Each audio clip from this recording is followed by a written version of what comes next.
Warning, the Dub Talk podcast contains language and content that may not be suitable for younger audiences. Listener discretion is advised. There will also be spoilers for various anime throughout the course of this episode. Please use caution in case we discuss a series that you haven't finished yet. Finally, the opinions expressed are those of the individual participants and may not reflect the Dub Talk podcast as a whole. Enjoy the show.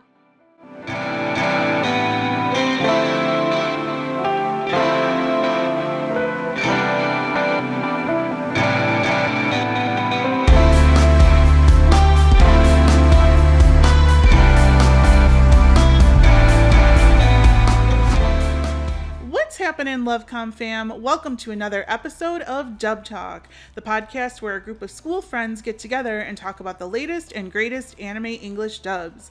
Tonight, it's another Patreon request episode where the members of our Patreon nominate and vote for the show we will cover next.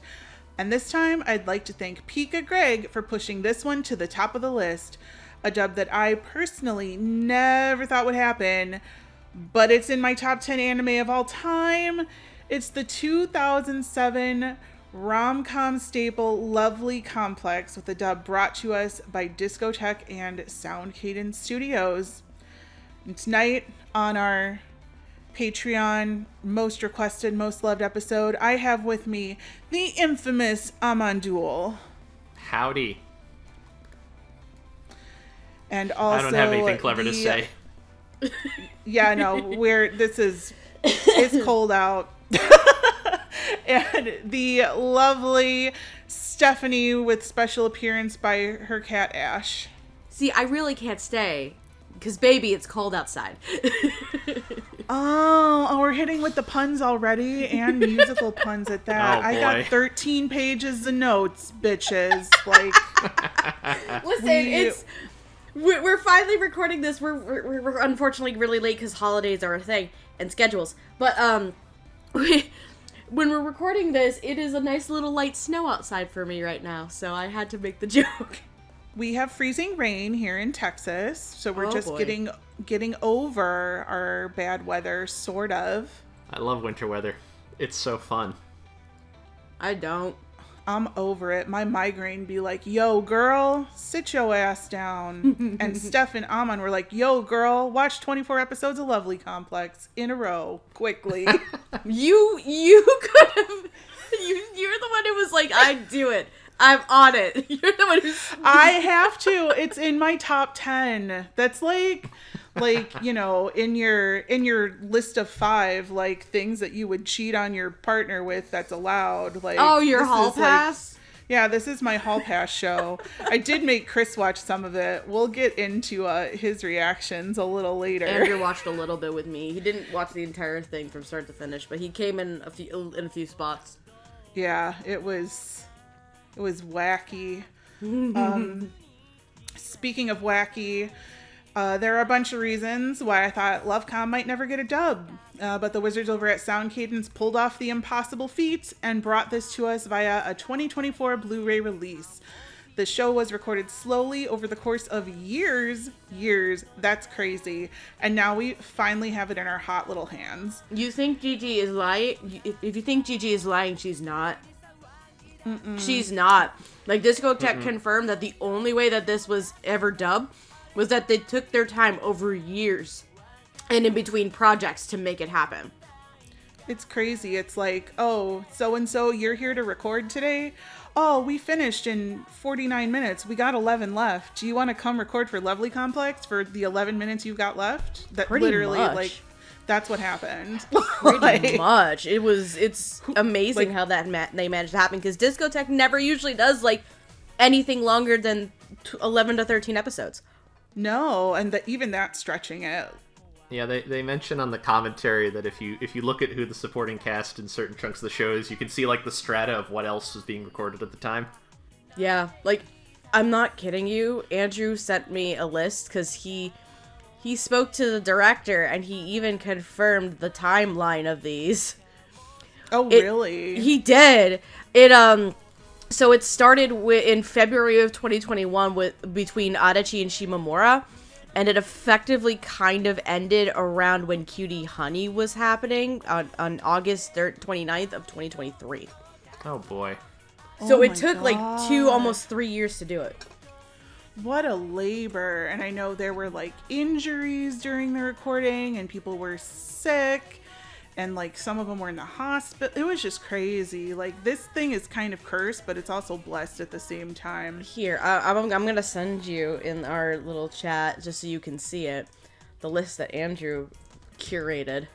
Oh my god. Like, it has Adachi Shimamura, Sleepy Princess in the Demon Castle, all the way down to Gunbuster and Re-Cutie Honey. Oh boy. It's crazy. Read the full list. I worked hard on it. Andrew, get out of here. You forgot Arte. I think he confirmed that Arte was before that, though. So it wasn't. It was mentioned in the commentary. That's why. Oh, gotcha. But yeah. All right. This is a lot of shit. That's a lot. Hey, Gunbuster on my birthday. Sweet. Anyways, thank you, Andrew. Appreciate it. I'll read that after I read the lovely summary that came out of my mind and I didn't pull from any other website. It's just me in 5 minutes while I was watching Deal or No Deal Island. Hey, Joe Manganiello is on it, and he's Croc in the One Piece live action. So every time he comes on the screen, I'm like, Croc! And Chris is like, that's Croc. right. Amazing. We're stupid. God, I'm actually excited for season 2. Me too. I'm very excited. So high schoolers Risa and Otani are best friends and have a relationship that of a... Sorry, I can't talk. High schoolers Risa and Otani are best friends and have a relationship of a famous Japanese comedy duo. They're always arguing and pushing each other around, but still love the same things. What makes their dynamic even more hilarious to their friends is that Risa is a big girl at 5'7" compared to Otani, who is several inches shorter than her. Will the two of them survive their high school life full of drama and love with their friends, or will they just end up with a complex? Either way, I'm sure it will be lovely. Oh, I love that. That's great. Thanks, Croc. Appreciate it. Thanks, Joe Manganiello. Thanks, Joe Manganiello. Thanks, Joe. Thanks for the summary, Joe Manganiello. We appreciate your Pikagreg, the creators of the lovely Complex Patreon episode. Christ, kill me. Speaking of creator, can I also just point out a fun little tidbit where there's a character, because I just finished the show like 2 minutes before we hopped on here. There's a character in the final episode that is a reference to the creator of the manga. I know, and I love that. I saw the subtitle at the top. I'm like, oh, that's a nice little touch. I like that. I love it. Like this anime is so cute. It's one of my favorites. Although, I don't know, like after watching it a second time, we're rethinking it a little bit. Did I bring my phone in here? Yes, I did. I'm going to tell you when I watched it the first time somewhere during this episode. But because it's me who's hosting, and I just like the conversation to flow, I'm going to get out the cast and crew all at the beginning. And then we're just going to have a little chat. So sorry you don't get chapters in this video, but I'm sure the editors will be happy that it's slightly less work for them to do. Because you can put up one screen. It's the best we can. And we could be done. All right. So the director of Lovely Complex is our buddy Marissa Lenti. They have directed Gunbuster, Kageki Shoujo, and my little known favorite, This Boy is a Professional Wizard, among others. Their co-director is Brendan Blaber, who has no anime credits. I guess he's somebody named Jello Apocalypse on YouTube. I have seen parts of one video of his that I remember you guys showing me at Anime Fest one year. Something about an Umbreon and dogs with love. Dogs in love. That's it. Yes, dogs in love. That is it. Listen, Lemonade Stream is the best though. Okay. I think I was there for that showing. I think that's also my only exposure to this individual outside of this show. Yeah. Lemonade Stream is my favorite because there's So he took it upon himself, for context, on the first one he did, because he did 2 of these. The first one he did, I think it was for his birthday. He drank, like, almost 100 different types of lemonade, and he ranked them from, like, 1 to 5. Jesus Christ. And it was the funniest shit. Because some of them he described as, like, one, as if you had, like, C-prep for, like, a colonoscopy. One where it was, like, tastes like a candle and a pool. Like, it's great. Okay. I get where some of the jokes are coming from now. Oh, boy. I get it. Because, funnily enough, the writers for Lovely Complex, the main writers, are also Marissa Lenti and Brendan Blaber.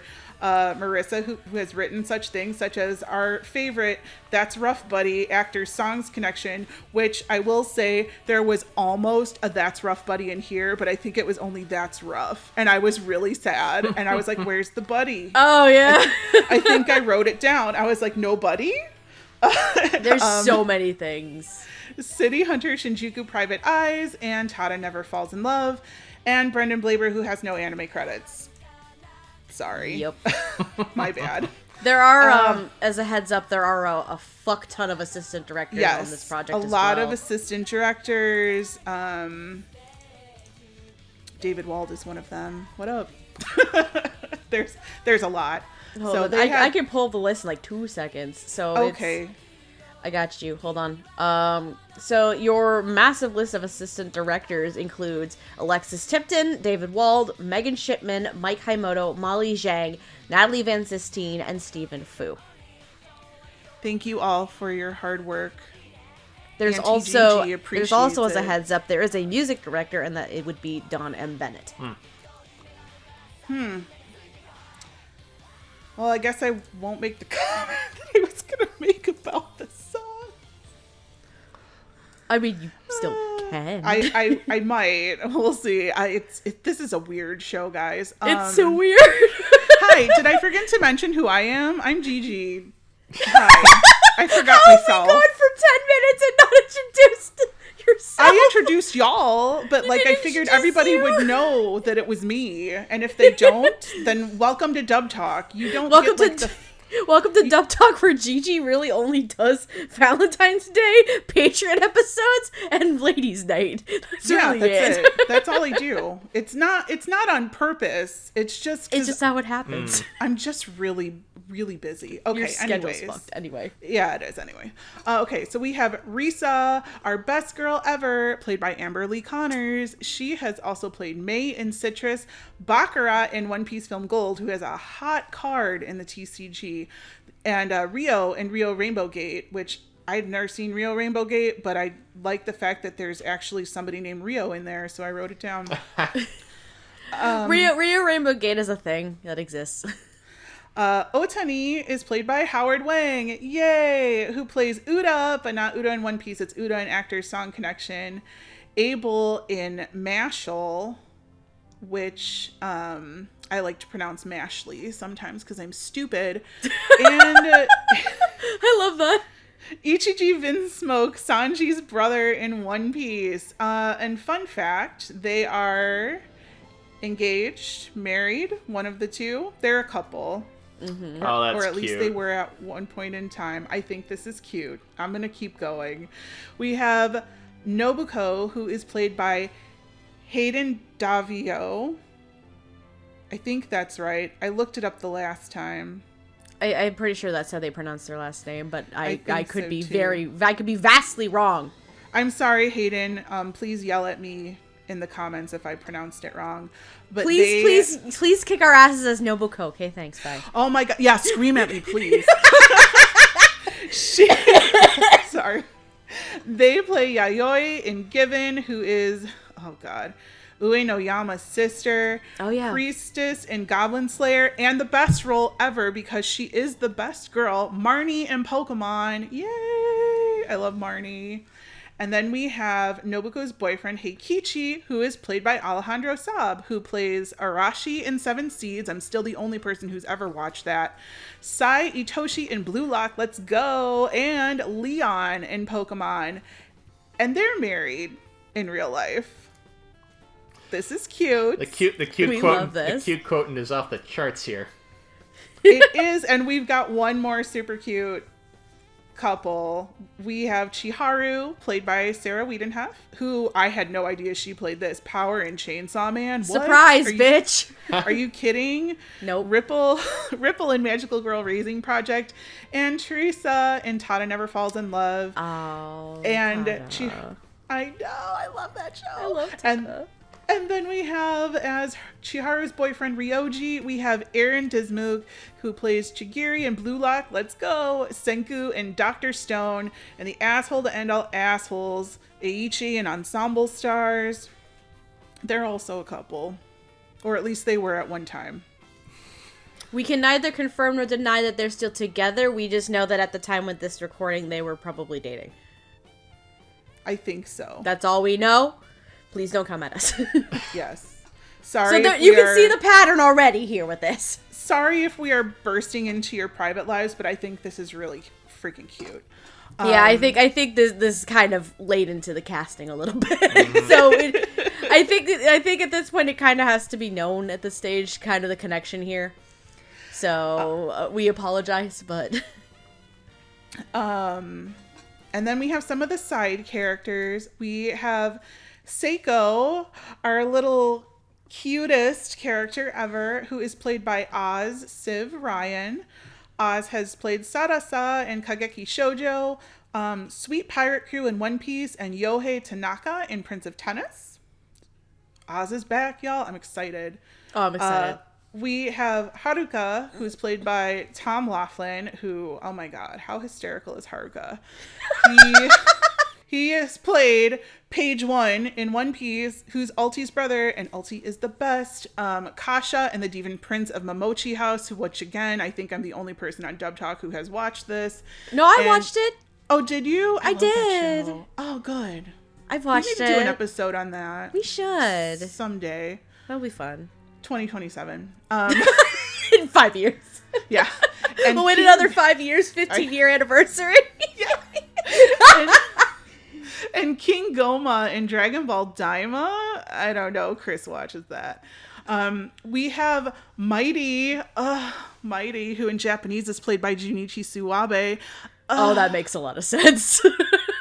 Who in English is played by Gianni Matragrano, who plays, oh god, here we go, Leo and Arte, Yohei Umino and a couple of cuckoos, and Egba Atler in Mobile Suit Gundam Kukuru's Doan's Island, which is the weirdest anime that I could tell you that everyone would never have known that I watched in a theater. Yeah, okay. that's not a Gigi movie. That's true. No, I liked it though. It was really good. I want to know why? Because it wasn't about robots. All right. Yeah, it was good. I liked it. We have Mimi, who is Otani's neighbor, who's played by Marissa Lenti. They have also played Momoko in Nanbaka, Namie Umino in A Couple of Cuckoos, and Chiaki in Gamers. We have Kazuki, and again, I apologize if I pronounce your name wrong. I checked your social media and it was never said anywhere.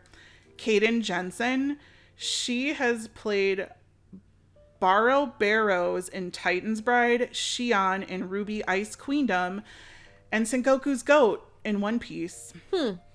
Some of these I had to stretch some credits a little, fam. Well, to say, I looked into her credits and I'm just like, there's not really anything here, and because I've never heard of this person before, so this will be She interesting. has 53,000 Twitter followers. That's awesome. Good for her. Love that for her. I've never heard anything that she's in, although I do own the Titan's Bride.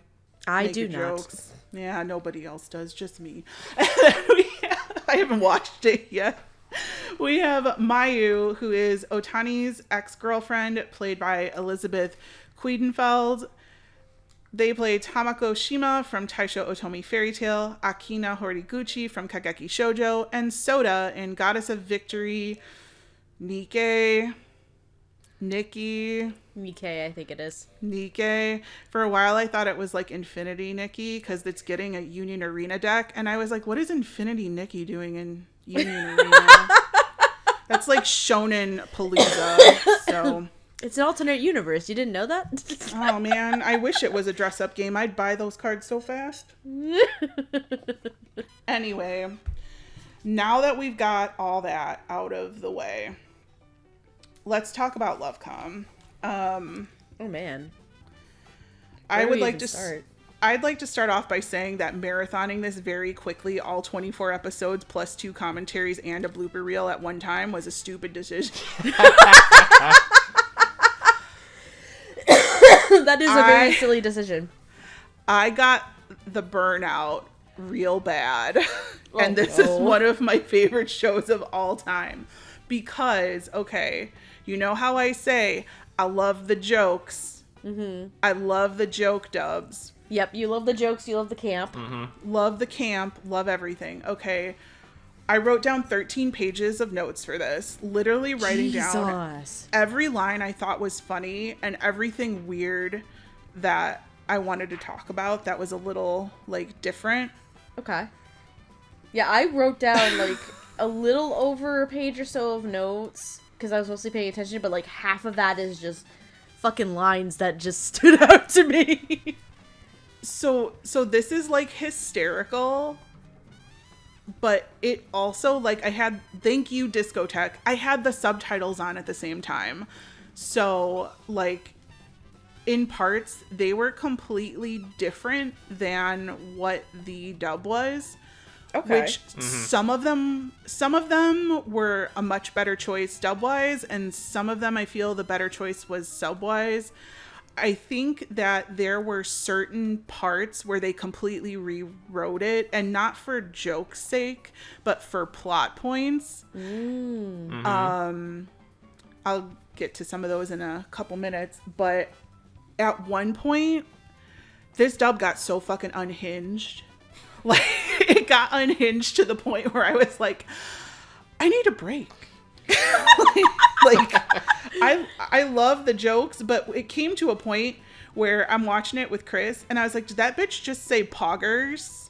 Yeah. And yeah. like, no, she said something else. And I was like, no, I'm pretty sure it was rewind poggers. that shit. Yeah, we did. And I'm like, I still think it was poggers. And he was like, I think she said that's bombing. I'm like, no, that shit was poggers. Oh my god. Because like there's a lot of fourth wall breaking in the dub, which I think is hysterical. Love that. There's a lot of random jokes, random pop culture jokes, random back in the day jokes, a lot of jokes. And because Lovely Complex in, 2007, they call Risa and Otani, who are like the main couple, will they, won't they, whatever. Mm-hmm. One of them's tall, one of them's short. They call them All Hanshin Kyojin, which is or was a famous comedy duo in Japan. Right. Well, nobody's gonna know that in America. Shit, I didn't know it when I watched it the first time. I was like, who the fuck is this? And I think there were like some kind of subtitle notes, which, by the way, the new Blu-ray release that was Astro Res, so you should buy it. I was wondering about that. I'm like, that shit was Astro Res, right? Yes, it looks beautiful. It looks gorgeous. Mm-hmm. I love it. It also got a new translation, which is great. Loved that about it. So everything is kind of like more up to date. Yeah. At one point, it was just a lot. And I was like, these jokes are coming so fast that I can't even write them down. And I'm laughing so much, but I'm like, I need to take a break. Like, I just need a break. It was a lot. Because I've never watched the show before. I've been meaning to watch it forever. I originally had bought the release before Discotek got a hold of it, and it was sub only, and it had been sitting on my shelf for years, but I never got the chance to watch it. And now I finally got the chance to watch it with an English dub to boot. Again, one, yes, the Astro Red's gorgeous, but two, it's a lot. I was losing my damn mind on some of, like, the dialogue and shit. And, like, at points are like, okay, I think I need to pause. I think I started watching this last weekend, and I got through 16 episodes in a single day. Jesus Christ, I'm woman. like, I that was the only time I could really start it. And I'm like, I could do this. I could get through a little bit more. Maybe not finish it, but get through a little bit more. And I'm like, no, I'm done. This is a lot. I'm tired. Like, it was pretty exhausting, but I think it's a mix of, I think it's more on the show itself, and then the dub kind of elevated it a bit. That the show is just all over the place. It's insane. Yeah, this is a show that was designed to be watched one episode a week, and you can 100%. You can binge it a little, but I feel like watching more than like 3 or 4 episodes in one sitting is. This is not a criticism. This is an observation. The humor is it's very consistent, and you can absolutely have too much of it at once. Yes. So don't be like us, folks. Pace yourself. Don't be like us. Pace yourself. I think because when I first watched it, I did watch it all in a couple of days, but I was so invested in the story, and it was just like straight subtitled. Like the jokes, like a lot of them flew over my head because they had the Japanese references, and I was like, just like, whatever. Like, Risa is me. I am so tall. No one will ever love me. I don't care. Like, I resonate with her like 1000%. And then now I have a boyfriend who's shorter than me. I was about to say, is Chris your Otani? Yeah, it's my Otani. My Otani. My Otani. Yeah. I love it. We don't have like the height gap as much. I think it's like a 2-inch gap, but still, he's my little Otani, and I love him.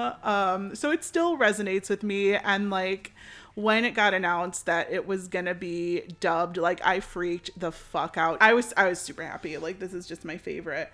But no, Marissa and Brendan, from what I understood in the commentary, they basically combined their humor together in order to write this. And it's literally joke after joke after joke after joke after joke. The parts that were a little different, which I applaud the dub for doing, which is in the subtitles they refer to Seiko as he. If you haven't watched it yet, Seiko is a trans character. And she dresses like a girl, you know, obviously, and gives Otani his first kiss. And it's later revealed that, you know, they were born male, but the subtitle calls Seiko he. The dub never relents in calling Seiko she, which I applaud 1000%. Like, I think that was a fabulous way to go with it. Because Seiko is a girl, the cutest girl we have ever seen. she's sweet and adorable. We love her. We love Seiko. But the part, like, there's one part when we fast forward a little to the Mighty episodes where Mighty is like an assistant homeroom teacher or something, and Risa and Otani are fighting. So, and Risa has a crush on Mighty, and Otani gets pissed at him because he's like just discovering his feelings for Risa or whatever. In the dub, they take out all of the references of like Mighty pretending to date Risa. Oh, interesting. And in the subtitles, it's basically like, you know, he goes up to Otani and he's like, well, what would you think if I dated her? Oh. Yeah. So, like, all of that is, like, they still call him a creeper and stuff in the dub because of the age gap, obviously. I mean, yeah. And, you know, Nobuko, like, hates him. Otani hates him. It's just really, it's really funny. But, like, that was like kind of a big plot point that they just switched around entirely, like I guess to avoid being problematic. I don't know the real reason. I'm not going to pretend that I know, but I get it, but at the same time, like, anyone who watches it subbed will see that it's completely different, and they'll make that comparison against it. So I'm all for, like, the jokes and making things more, like, I don't know. That just kind of, like, I love Mighty. I'm old enough I can. I'm old enough I can enjoy Mighty as a character. So, I don't know. I thought that was kind of an odd choice. I get it. I thought it was odd, though. I mean, in terms of the stuff with Seiko, just watching the show in English, I have no, I didn't put the subtitles on, so I have no context of what the original was intending. But there were moments and points where originally it sounded like, oh no, is this going to be a terrible portrayal of a transgender character? Because we're talking, like, mid to late 2000s here. Right. So, where it's not as more accepted at this stage, especially in Japan. So, there are moments in the show itself where my brain was like, oh no, is this going to be a bad joke, a bad take? Like, is this going to be bad? But no, it ended up, the dub ended up at least not downplaying it, but making it so it's not as transphobic, if that makes sense. Mm-hmm. I agree. To which, in that case, because, like, Seiko as a character, like, Seiko did nothing wrong in her entire life except for try and force a relationship with Otani, but that's about it. That's, like, the most offensive thing that she's done, but otherwise than that, like, she's done nothing wrong. So to be able to take, because it seems like, even with that in mind and what I'm picturing in my head, the original intention and the context, it does feel like the creator themselves might have had good intentions when creating Seiko, but the execution initially was not what they intended or what they meant to do. So it kind of feels like the dub was able to take the good intention and actually, like, fulfill it in an execution type of way, which is great. And then there's Mighty. Mighty, that's another one where it can go so wrong so fast. There's quite a few things there's a few things in this show where it's like it could go so wrong so fast in a context of today. And I won't lie to you, watching it I'm like, am I gonna be, like, cringing at that kind of stuff? But I think what the dub was able to do was the intention and the context was still there, but it was rephrased in a way where it wasn't as creepy or weird or offensive or anything like that. Some people might take offense to it because it's like, oh, it's not what it was originally intended, but at the same time it's like, I feel like the original intention of the creator was vastly different than what was finally executed. Like, they had good intentions, but it just seemed like how those intentions were executed from the get-go weren't there. So I didn't mind the changes, honestly, to make it, because for me the changes made Mighty a more likable character to me, because otherwise I would have been creeped the fuck out. And then it made Seiko a much more accepted character with the group of characters that we have, instead of it just going full transphobic issues. I don't want to use the word woke because people are gonna be like, oh, this dub's fucking woke. Like, I don't want to use that term. I really don't. No. I think that the intentions of the creator, they were good to start, but the execution didn't quite match up. So what the dub managed to do, and I think do very well, they took those good intentions that the creator was trying to do, and they made it enough of subtle changes so that way it would still, one, it would still flow, and two, it would come off in a better sense. I think that something else that everybody has to keep in mind is, like, back in the day, like, this was a thing that kind of happened, and it was also kind of a trope in romance animes, was that, sorry, anime. God, I hate myself right now. Oh, God. In romance how dare you fucking weeb. Jesus. Was that the high animes, you fucking weeb. I know. Filthy casual here. God damn. The high school teacher would marry the student. Yes. And that happens in a lot of older media and not so much now. Like, now that doesn't really happen. So I can understand, like, you know, coming from an anime that was almost 20 years ago at this point, like more than, like, about 15 when the dub was being written.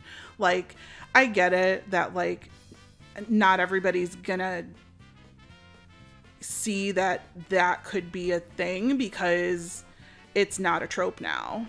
Like, it was a trope 15 years ago. So I get it from that kind of sense.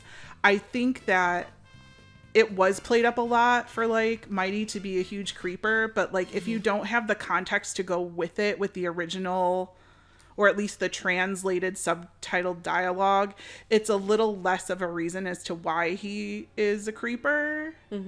I think like that would have helped that case, but I mean, I'm not mad about it. I just think that it's interesting, the choices that they made as opposed to the choices that they didn't make. Like, I found that some of the jokes in the subs were funnier than some of the jokes in the dub. Okay.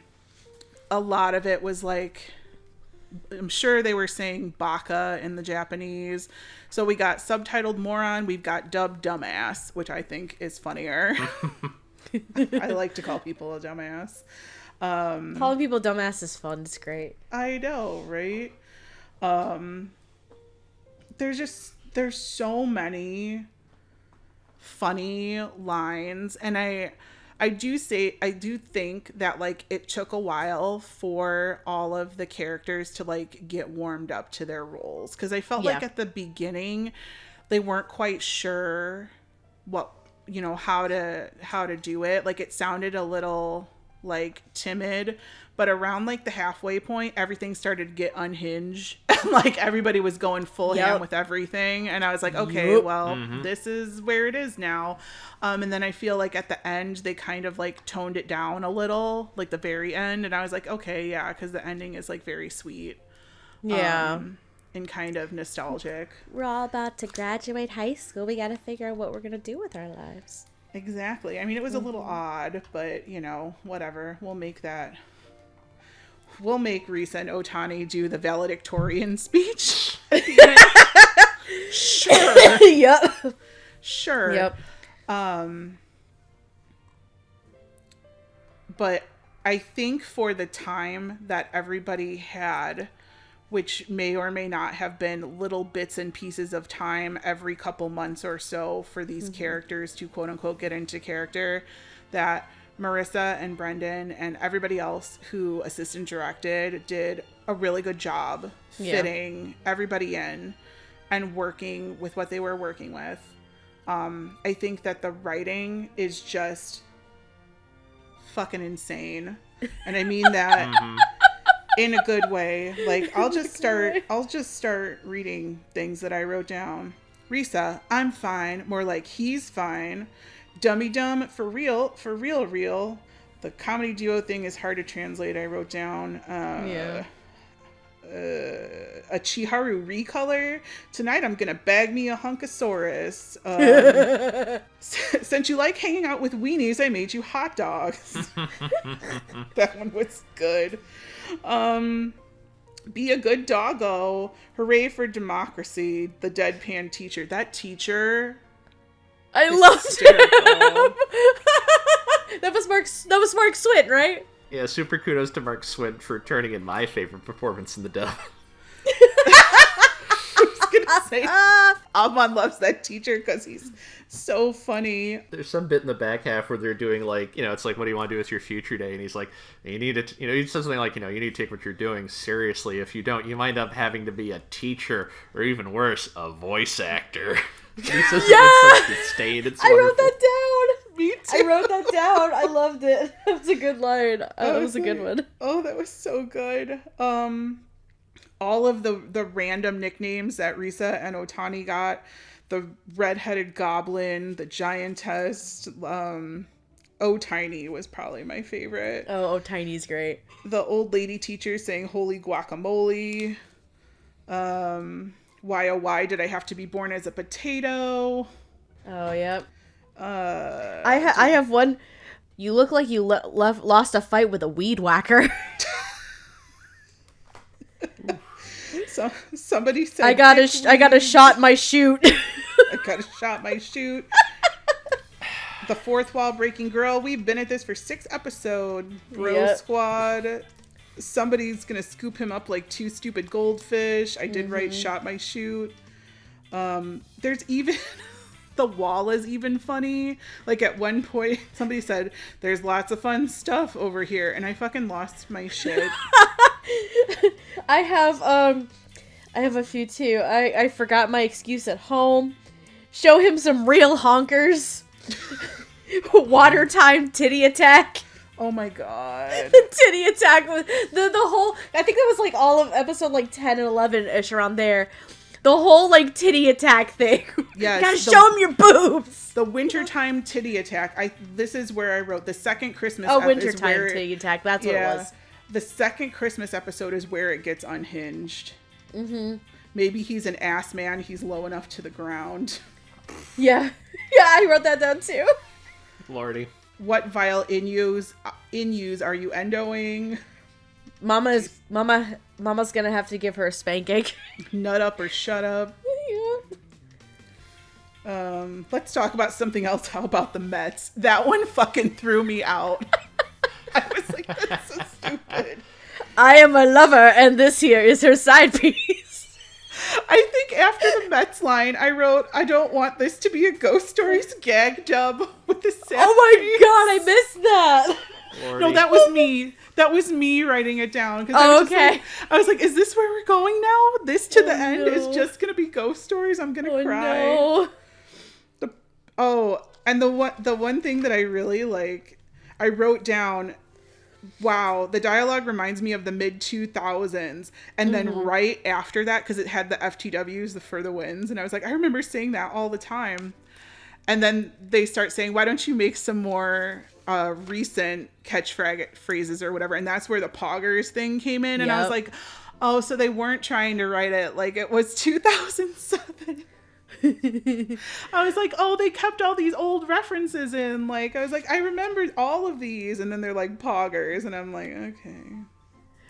See, I do appreciate all the comedy and like the humor that was put into it, but I will give it credit though as well, because it also, during like the sweet and serious moments, it does take itself seriously. Yeah. Mm-hmm.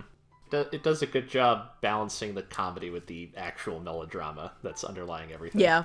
I think so too. Good line, no notes. Oh, the other part I wrote down that I was like not a huge fan of is that I don't like that Risa backwards apologizes to Otani after he did something. He did something that was definitely his fault, but like Risa was like, no, it's all my fault. I did this, blah, blah, blah. And I'm like, but it wasn't.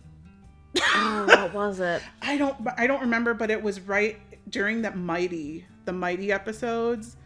And I put, it was a better translation in the sub, and then they cut out the teacher creeping to ask Risa out. I don't remember. Oh, was it? It was probably she apologized to Otani about telling him she liked him. Is that it? Maybe that might have been it. And then she wanted to take it back and just ignore it because he didn't, at least at that time, didn't share the same feelings. That might have been it. That might have been it. Oh, no. No? I remember. It's the same context. But it was the point where Mighty kind of confronted Otani. He yells out that he has no feelings for Risa, and Risa's right fucking there. And she's like, I am so sorry, and she runs off. Yes, that was it. That was it. I'm like, that what? was it. I'm like, why would it be Otani's fault? I'm like, that's the part. Yeah, no, that was definitely his fault. Give you a couple more lines that I really liked. Get it, girl. This isn't an anime. I don't know if you noticed, Seiko, but you're in Lovely Complex. that broke me out too. And as lame as you are, and I mean that in the sense that you have a stupid broken leg. Okay. Haruka's fucking unhinged. It's great. It's great. I will leave the floor to you before we start talking about all of the performances, but I think that a lot of this dub really needs to have attention to its direction and its writing, because if this were just a quick, let's just use, the AI generated subtitles that Crunchyroll gave to us, oops. Why are you reminding me of this again? And just match lip flaps.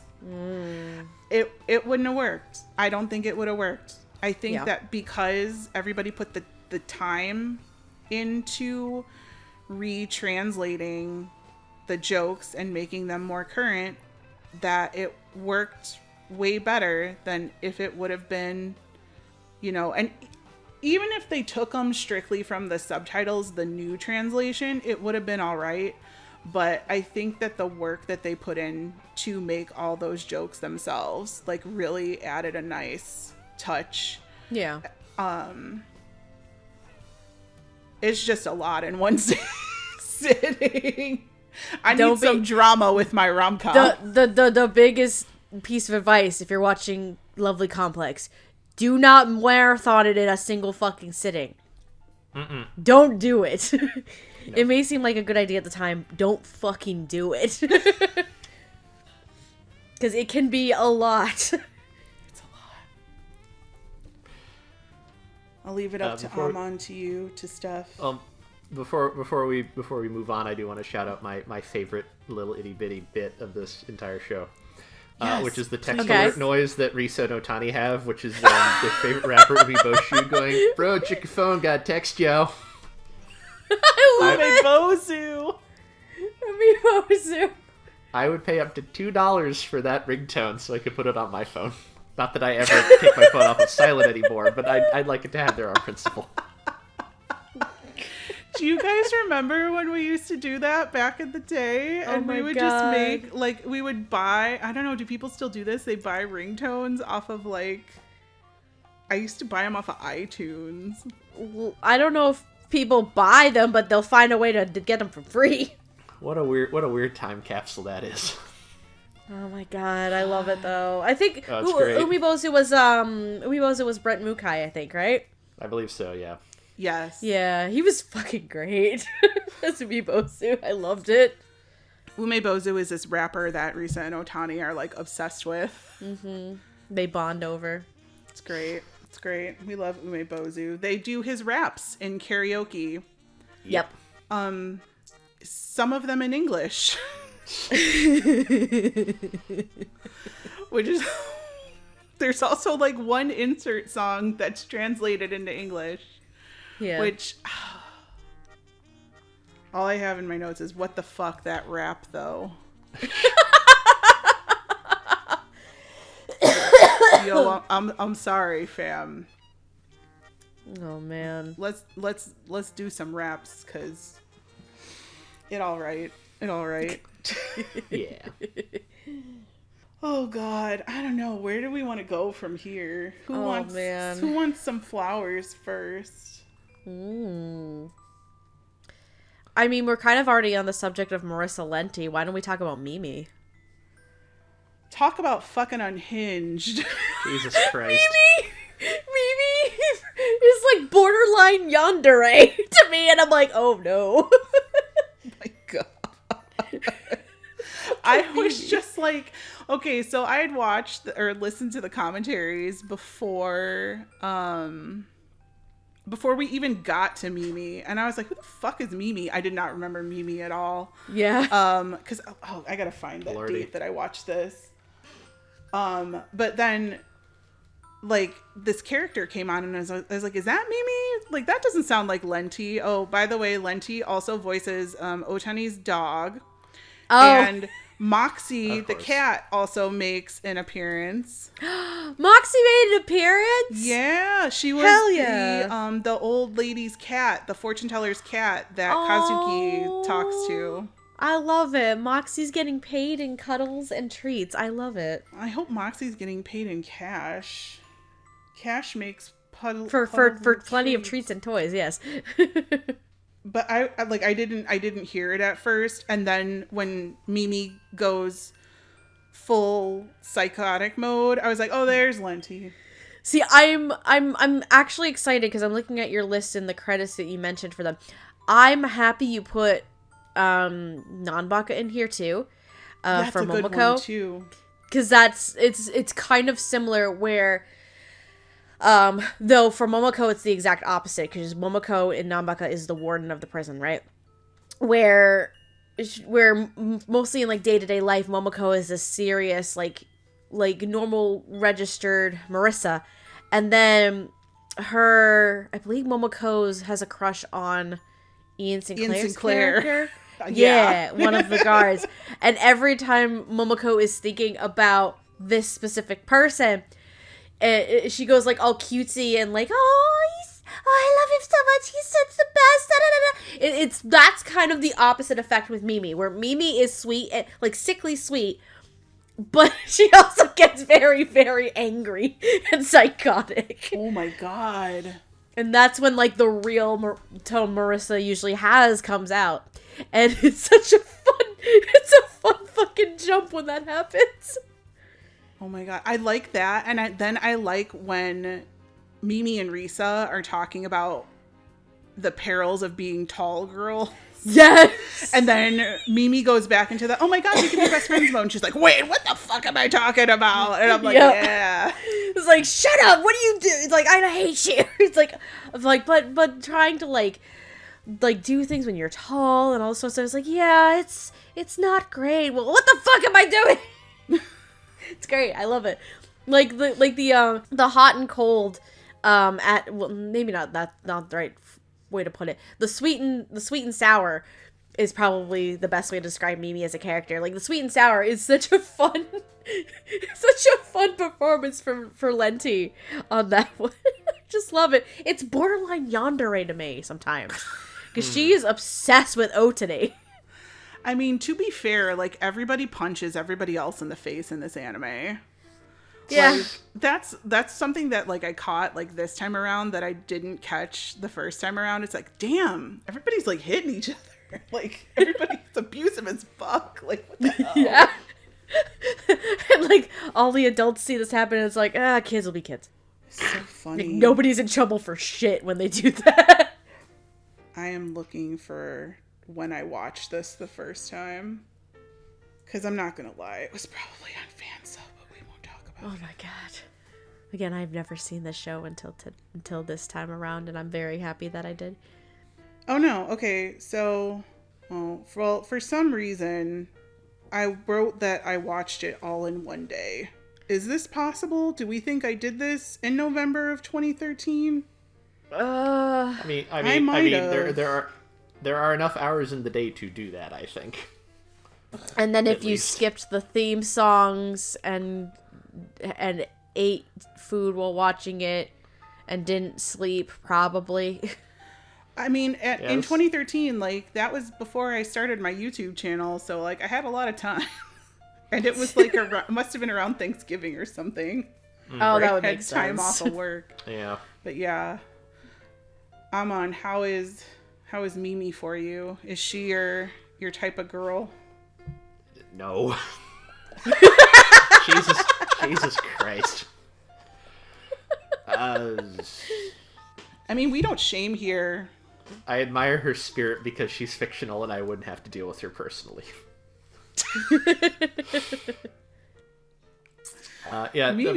Marissa's real good playing her though. She brings it all. It's good. It's good stuff. I love in the bloopers where they're showing Mimi and she's like in her model outfit. Did everybody watch the bloopers? I did, yes. And Risa goes, "I'm gay." That became the running joke whenever Mimi was just like in like fashion, like fabulous mode. Because I think there was a second time in the bloopers too where Amber's just like, "I'm really gay." No, really, I'm gay. Really, I'm gay. I loved it. I loved the dynamic of Marissa, Amber, and Howard there with the three of them. It was fun. Kazuki, since we're at the back, we might as well go backwards. All right. Caden Jensen. Kazuki is the little short guy who's only slightly taller than Otani, who comes between them because Risa's at her job and Kazuki works there.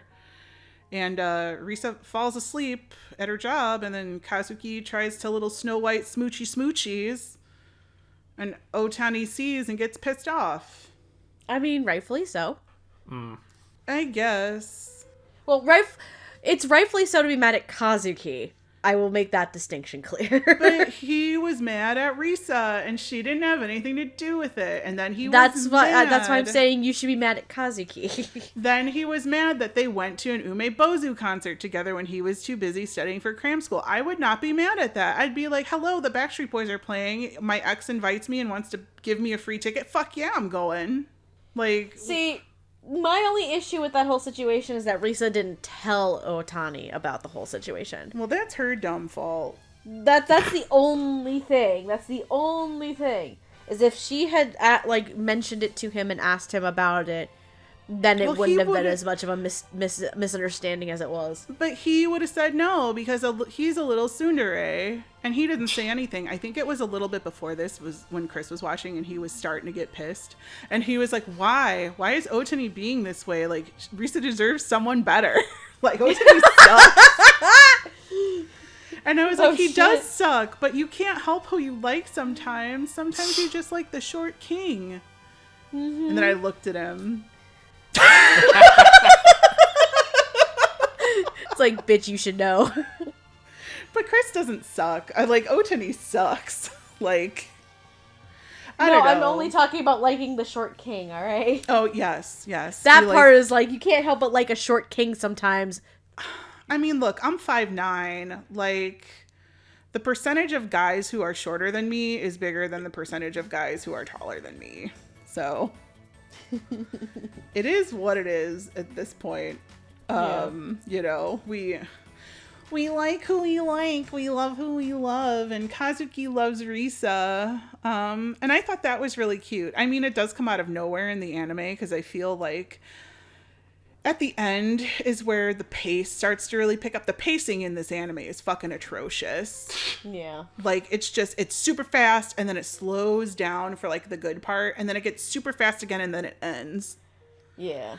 And I haven't read the manga, so I don't know if there's more after their graduation or not, so I'm not going to speak to if this is the end or if there's more. I don't know.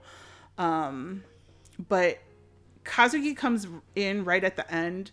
And I think Cadence is really, like, hysterical playing him. Like, dude loves Risa. Dude loves Umebozu. He's like little baby who loves Umebozu. Why can't they be friends? Oh, because now he wants to date Risa. Oh, no. Like, it's just, this is a very odd dynamic. Like, I feel like it was thrown in there for nothing. We need someone to come in between the lovebirds.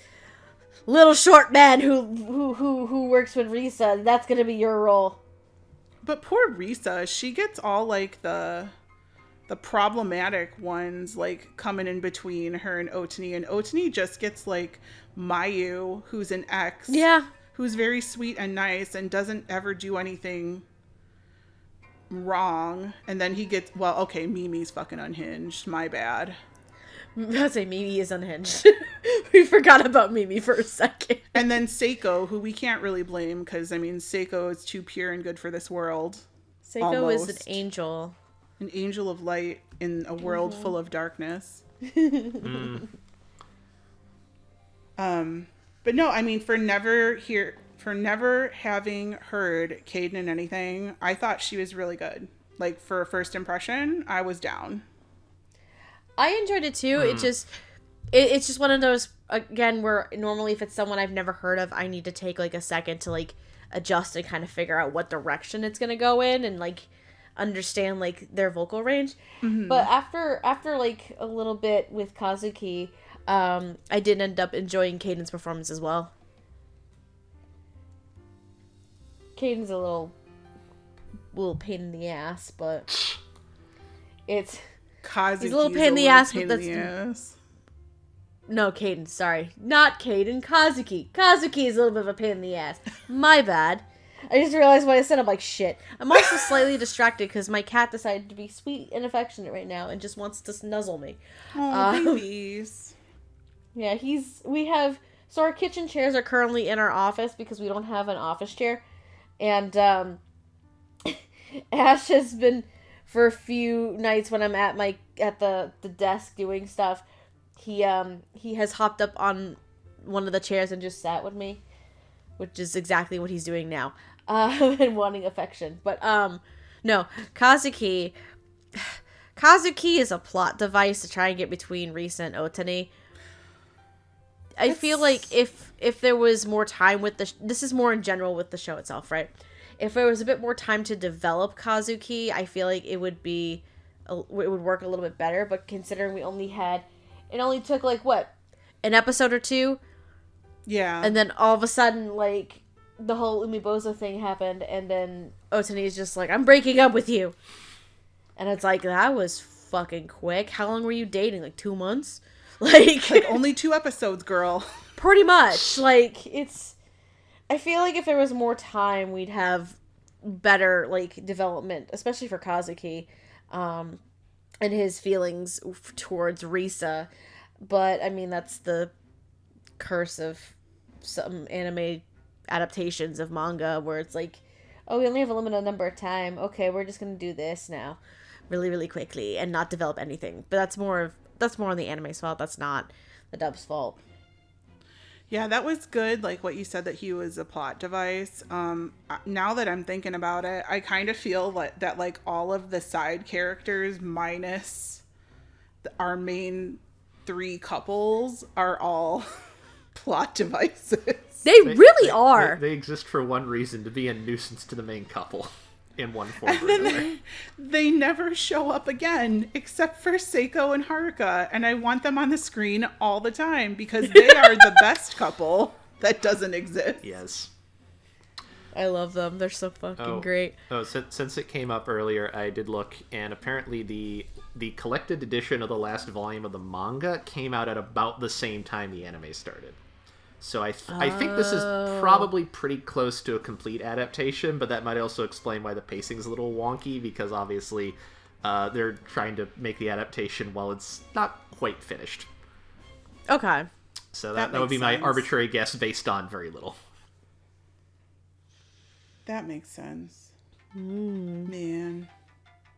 Plot device central. Do we want to talk about Seiko and Haruko? Yes. Oh my god, can we? Please. Because fucking... I had not heard Tom Laughlin in anything prior to this, I don't think.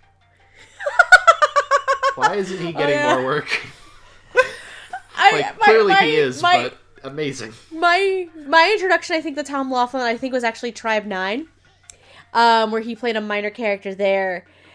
And then I did watch Momochi House like a few months before even getting to Lovely Complex. Haruka is unhinged as fuck. He reminds me of, like, your gay best friend. It is so cheesy and hammy, and it's fucking fabulous. It starts at, like, relatively grounded for this show, for the first episode he's in, and then after that, the rails completely come off. It is like, can we turn it to 11? Can we turn it to 12? Can we turn it to 13? We're gonna dial it up to 100 now. How far can we go before it becomes too much? And the answer is pretty far. Fucking Haruka just is like, Haruka becomes one of these, along with, I think, Mayu, is one of the early foils. Yes. Where Haruka is, like, wants to try and win Risa's affection. He fails miserably at it. But how he tries to win her affection is the funniest shit, because he won't let Otani get his way. He calls Otani a goblin all the time, and it is the performance is the most, like, Shakespearean's not the word, but probably because I think did he study overseas for a bit? Was that something that was said early on? I can't remember. Haruka? I think that's the excuse they give for why he's been away for a while.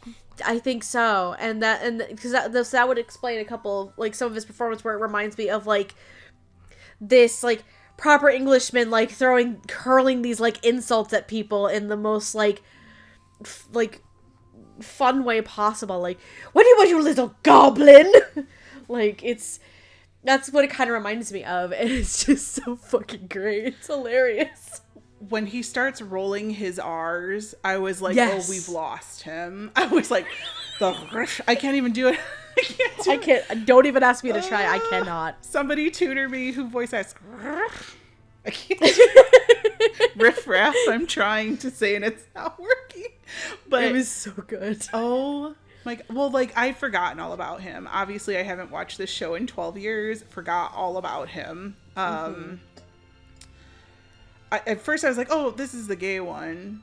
And then, no, he's not gay. Like, he's just trying to date Risa. That's why he reminds me of, like, your gay best friend kind of deal. Yes! And I was like, oh right? my god, I love him. And then I loved him more as it got on. And he's just like, I have 7 girlfriends now. And I'm like, the fuck?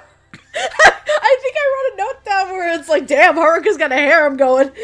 Right? And he's like, they're all practice until I date my goddess Risa. And I'm just like, dude, if you want to date her, like, maybe you should have dated 7 girls at once and then just go straight for the crown, you know. But you do you. You shouldn't really do your training. I guess if you want to be the perfect boyfriend. But he's like making her favorite foods for her birthday, and at one point I was like, man, yeah, I would switch. I was like, oh man, Tom Laughlin goes ham. He's getting my golden ham this year. Oh my god, he's up there for me. It counts, right?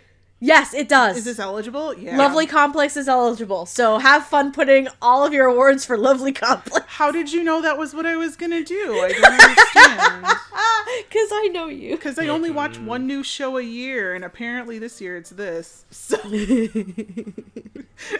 says me who didn't watch, well, I did watch half of Chainsaw Man, but I won't talk about it. Chainsaw Man was last year, though. Was it really? Holy shit. Yeah, Chainsaw Man counted last year's eligibility, so you can't use it this time.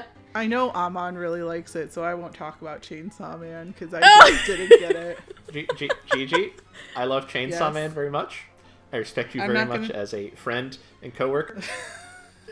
Astonishingly not a show for you. I'm surprised you made it halfway through, frankly. I know obviously you do love yourself some schlock horror as well, but Chainsaw Man doesn't really feel like that kind of schlock horror for you. So, slight Chainsaw Man aside, I watched the first episode. I said, I love the dog. Like, as long as the as long as the dog is in every episode, I can get through this horrible, horrible violence and blood, which I don't like in animated form, but I'll watch Pochita's dog. Yeah. I'll watch every other horror movie. I love that everyone gets tricked into thinking the cute mascot character that's in all the branding is going to be there for more than 40 minutes. I was like, if I get the dog, I'll watch the rest of this. And then he started doing something weird with Toast. And it was the Toast thing that turned me off of Chainsaw Man. And I was like, I'm done. I don't like this Toast thing. I'm out. That's a beautiful arc. You gave it your best. My character for Chainsaw Man, I'm out. Anyway, that was fun. Anyway, Tom Laughlin. Tom Laughlin, golden ham for you, my dude. I mean, come on. Like, he's just fucking nuts in this. Like, he was chewing that scenery, dude. Oh, it was so It was good. great. And, like, even in the commentary, they were like, I wish Haruka was in more episodes, because every time we saw Haruka and Seiko at the top of the page, we'd go, yes! And I was like, yeah. They're the fucking best. I love that. it. I love it. And as the foil to Haruka, we have Seiko, which I never thought this in a million years would be, like, the OTP that's not really an OTP, but here we have it. There we go. Yes, they said OTP in the show, and I felt old. It's fine. Oh god, that's right. Apparently that's a thing now. Like, we're not allowed to say OTP anymore. Oh Jesus. I hate current. What is this? What is my timeline now in the year of our Lord 2025? Listen, you gotta rizz that skippy toilet, right? Did I do that correctly? Tell me I did not do that correctly. If you cannot say or spell the word charisma is the only reason in the universe that you should have the word riz coming out of your mouth. Or if you are referring to the character in the musical/movie Grease, whose name is actually Rizzo. Or the Muppet, who is a giant rat and has a pizza place at at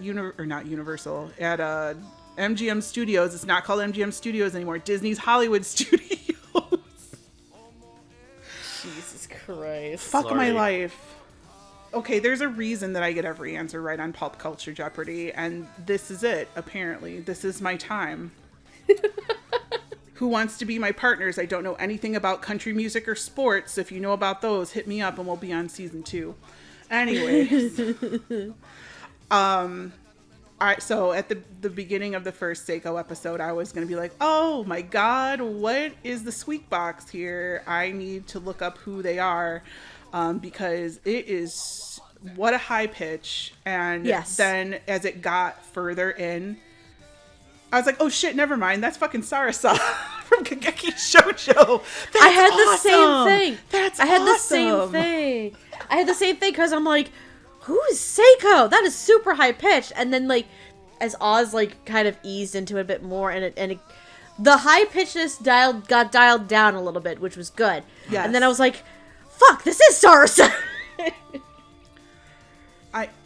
Oz's voice is so unique, and I said that when we recorded Kakegi Shoujo too, like, so unique, especially like when it gets just a little bit down from the squeaky part. You could just tell it's them. And then Seiko, like, Oz made me fucking cry, like the whole end of the first part of Seiko's arc, where Seiko's crying about, you know, maybe there's something wrong with me. Did I do something wrong? Like, I'm just trying to be myself. And I was like, fuck. Yeah. Yeah. That shit hurt. There are moments and parts in this anime that will stick with me forever, and that just make me bawl my eyes out. Despite how funny 80% of it is, there's like 20% that makes me like retreat into this little ball in the corner. Oh god, now I'm crying. And I'm like, no.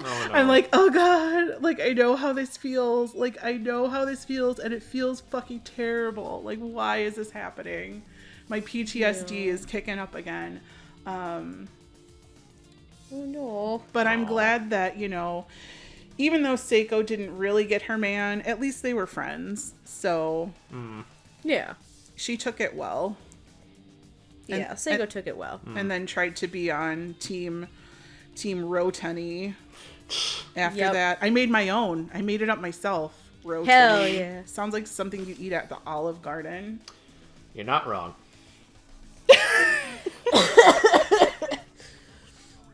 I mean, there is rotini pasta, so you're pretty I fucking know. close. That was the joke, Steph. Oh.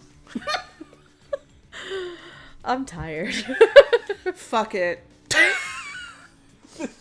This is why I didn't write this script. Because no one gets my bad jokes. stick to my lyric puns that no one is supposed to get but me and Amon. It's fine. I'll just sit here. I might get some of them. It just depends on what it is. I won't get all of them. I won't get the deep cut ones, but Rotani to Rotini is a deep cut. I'm out. Listen, I'm talking about. Oh my god, I'm tired. I'm done. All right, wake up. It's 1 p.m. Ah, Christ. I'm gonna be quiet and let y'all talk. Amon, say something.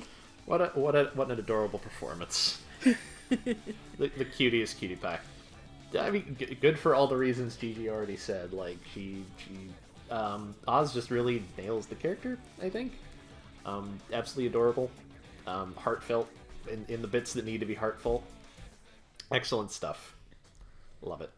Yay. I think excellent representation too. I like that. Yeah. Yes. 100%. I love the way that Lenti casts their dubs. There's always a lot of diverse representation in them. Even in like the side characters and stuff, there's a lot of good representation in them, even if we're not specifically talking about them today. So, right. Yeah, for sure. Like, it's with Seiko. Seiko is sickly sweet. I also, we kind of touched on it for a second. We like the dynamic that Seiko has with Haruka. Yes. Because you referred to Seiko as Haruka's foil. And it's very accurate because when Haruka goes on his bullshit, Seiko's like, Mr. President, I don't think that's a good idea. Mr. President, what are you doing? Mr. President, why the fuck did you swap those chocolates, you asshole? I don't think Seiko ever said that, but he did swap the Valentine's Day chocolates because he was an asshole. I'm looking for the Mr. President line that I wrote down now. I don't remember. There was quite a few Mr. President lines. I don't know if you noticed, Seiko, but you're in Lovely Complex. Poor Seiko. What was that? That was Nobuko, I think? Of course. Like, almost all the fourth wall breaking was Nobuko. Nobuko! Oh my god. Speaking of Nobuko. Fucking Nobuko. Y'all, if you want to hear Hayden scream in a dub. Oh, yeah. I point you no further than Lovely Complex. Than Nobuko. Wow. So the dynamic between Nobuko and Heikichi is just like, she's screaming and he's like, hey, I love her, darling. Like, Heikichi for most of the show is just like, he reminds me a little bit of a space cadet in a way. yes. Where it's like, yes, hello. But Heikichi still comes in with these fun little one-liners, especially at Otani's expense, where it's like, I miss Risa so much. I wonder what she's doing right now. That kind of deal. It was so fucking great. Maybe they should date. Yes. That might have been Aaron, now that I think about it, but he was in that little group. Yep. So like the difference between the two characters is just like 175 to like 3 in terms of their like back and forth with one another, but they're so in love with each other. Yep. They are the most sickly sweet in love pair that you could ever ask for, and it's adorable as shit. And Nobuko is always screaming at somebody. Yep. Poor Hayden and their vocal cords. Nobuko is the best wingman that anyone could fucking ask for, and Lisa's a dumbass half the time when it comes to that. She's like the wingman to end all wingmen. Like, I want Nobuko as my best friend. Fucking hell, man. Oh yeah. I wish I had a Nobuko in high school. God. She's always yelling at Otani. She's yelling at Risa. She's yelling, to get the two of them to get their heads out of their asses to get together. Wintertime titty attack. Wintertime titty attack. Oh my god. And that wasn't even a dub joke. Like, that was, like, in the subtitles, too. Not Wintertime Titty Attack specifically. But, like, the whole, like, show me your boobs, that whole bit. Nobody ever did. Like, Reese's running around wearing a fucking turtleneck the whole time. Well, they made sure that was the point, that you don't, actually show your boobs. But, like, chest out, full, show them your heart, bitch. Oh, it was supposed to be your heart? I think so. I think that was the intention. I think so. I think that was the intention. Well, fuck me. I don't know. Like, oh my god. I don't think I've ever heard in an anime dub Hayden speak as much as she did in Love-Com. Sorry, as they did in Love-Com. You need to watch VTuber Legend then. I started it. Because Hayden is fucking great in that one as well. I need to finish it. I have one more episode left. Yeah, I have more than half to go. But this was just nuts. Like, Nobuko broke the fourth wall more than anybody else. Yeah. And, like, to do that, like, you had to have really good comedic timing, which Hayden does, I believe. Yep. I feel like a lot of the shouting kind of overshadowed like some really nice like acting moments, but when Nobuko was crying and got a little softer and was like, Reese, like I felt that, like that was beautiful. When we came across the arc in the last like third of the show, where again they're all about to graduate, they're seniors and they're trying to figure out their plans, and Nobuko is going to head, it was originally going to be home and go to a local school there, but then she decided, because her grandmother wanted to go, I think it was to Hokkaido, Nobuko was just like, I'm gonna go with my grandmother and help take care of her, because she is up there in age and she's gonna need some help, and I know she wants to go back home before she passes away, and I'm gonna go to a school there. And it just kind of turned into this emotional moment, and it's probably the first and only time we see a direct conflict for Nobuko and Heikichi. But both Hayden and Alejandro handled it so fucking well. I think especially Hayden, because with Nobuko just put on this like front, like, yeah, this is what we're gonna do. It's what I'm gonna do. I decided to do this, and she's okay with it. But Heikichi, on the other hand, Heikichi, this is probably the most Alejandro like actually got to do shit, because Heikichi usually will just be like, will just exist and have like these occasional like side cracks, right? So he actually seeing Alejandro get to like do more with Heikichi is fucking delight, but Heikichi is just like falling apart. It's like, oh crap, Nobuko's gonna move away, I'm not gonna see her, shit. And it got to the fucking point where, oh my god, where where Heikichi decided, oh, I'm going to like distance myself from Nobuko, and to do that I'm gonna go back on the streets with all my side pieces. His side pieces being Mr. Mighty in a wig, Ryoji in a wig, and then eventually a fabulous Haruka in a wig, with Seiko doing everybody's makeup. Like, oh boy, it was good, and I feel like, because again, most of the time, Hayden and Alejandro were playing matchmaker wingman to both recent Otani, but them being able to have like that moment together and this specific like episode or two dedicated to them, I thought was a really, really nice touch. I know you said that Hayden, like Nobuko's screaming and yelling might have been, it might have been a bit much, is that what you were trying to say before? I think that it just happens a lot. Like, I feel that that's just who Nobuko is. I feel bad for Hayden. Like, that must have hurt their voice a lot. Yeah, unless they have scream training, which in that case, can you give me some, please? Thank you. I mean, Hayden did do Goblin Slayer. I didn't watch that. I didn't either. But from what I recall, especially from that first episode, I can imagine that Hayden got a lot of scream training for that one. But it wouldn't come as any surprise to anyone if I said Nobuko is actually my favorite performance in the show. Really? She is. Wow. Nobuko is actually probably my favorite. Haruka's up there too, honestly, for Tom Laughlin.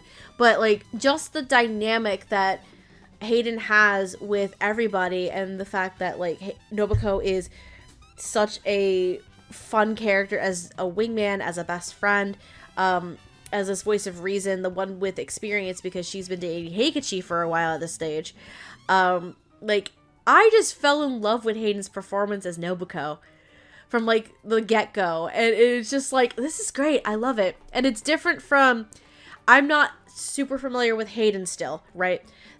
I've seen VTuber Legend and then like a few smaller roles that they have done. But Nobuko is not as unhinged as her character in VTuber Legend. I can't remember her name right now. The drunk one. The what? The drunk one. The drunk one. Yeah. I don't remember the character's name. I don't either.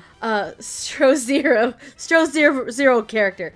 But Nobuko is just, I don't know. I just really liked it, and the dynamic between her and Amber was just so much fun to watch, to be honest with you.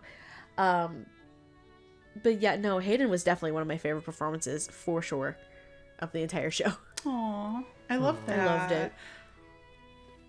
I really liked it too. It just was a lot of screaming. Like, I just noticed it, like, at the beginning. Yeah. I kind of wrote that, oh, everybody's kind of, like, underplaying everything. And then, no. Like, it just kept going. Like, higher, higher, higher. Like, more, more, more. 100, level 100. And I was like, oh, there it is. Yeah. Again, Nobuko is the kind of character that, like, the kind of best friend wingman that I kind of wish I had in high school. Yeah. Personally. I'm like, I could see myself getting along with a Nobuko. She'd be intense at times, but that's fucking fine. I love the dynamic between Nobuko and Heikichi, and it's just so different. Yeah. I will say that one of my favorite Nobuko and Heikichi parts was when Nobuko was telling the story about how they met, the fake story. Yes! About how Heikichi was like in a gang or something and blah blah blah blah blah, and like Alejandro was saying some funny shit in there, and I was like, oh, there he is. Yep. There's Alejandro. And then Nobuko was like, JK, I'm lying. I was like, oh shit. So that was like, yeah, he was in this rough and tumble gang in middle school, and then one day I came across him while he was helping a cat, a stray cat in a box, because it was raining, and he was like trying to keep it dry, and he was feeding it milk. It was so great. It was good. That was my favorite dynamic scene between those two. Yeah, it's very cute. Sorry, I'm just reading my notes again, and I just read I made you hot dogs, and I'm just like laughing so hard at myself. Oh God. There's some fun one-liners in this show. Since you like hanging out with weenies, I made you hot dog. I can't. All right, I can. I can do this. We're getting there. I want to save the main couple for sort of last. I want to talk about Mighty because I have a fucking problem. Well, hold on. Did Amon talk about Nobuko? I'm sorry. And Gigi? Please, Amon. They're both very good. Like them a lot. Cut me off, y'all. I'm getting a little unhinged now. I'm only drinking water, but it is out of a Buc-ee's Christmas cup. So, what does that tell you? Absolutely nothing. I got a problem, y'all. Yes. Why I be simping for another Gianni character? Oh no. Why? First of all, that is not fucking Gianni. I refuse to believe that that's Gianni. It's Gianni. I know, but I still refuse it. Why do you refuse it? He thirsty. I like it. Because I'm used to fucking Leo and Arte at this point. But I simped over that guy too. I'm used to... No, I'm just saying the tone of voice. Because I'm used to Arte, and I mean, I've heard him in Tribe 9, and the tone of voice is still, like, in a lower register. Him is Mighty, though. Like, what is this? Mama like. I don't know. I'm sorry, I'm Gianni. not telling you don't need to like it. I'm just like, this is not Gianni in my head. What the fuck? I'm not being a creep like Mighty. I'm just making jokes. Listen, you're a grown-ass woman. You're allowed to like Mighty. Yeah, but some people take shit the wrong way, and I don't want people to take shit the wrong way, but I'm just saying Fair. Me, as Gigi today, gonna be simping for Mighty. It don't help. I gotta stop. It doesn't help. I gotta stop my bit. It doesn't help that he's played by Junichi Suwabe. Even Amon called me out. Oh my god. I didn't even say it. You did it. Christ. Whoops. Oopsie. It's how I like to live my life. I love Mighty. I would also be president of the Mighty fan club. The Mighty fan club. Maity, love Mighty.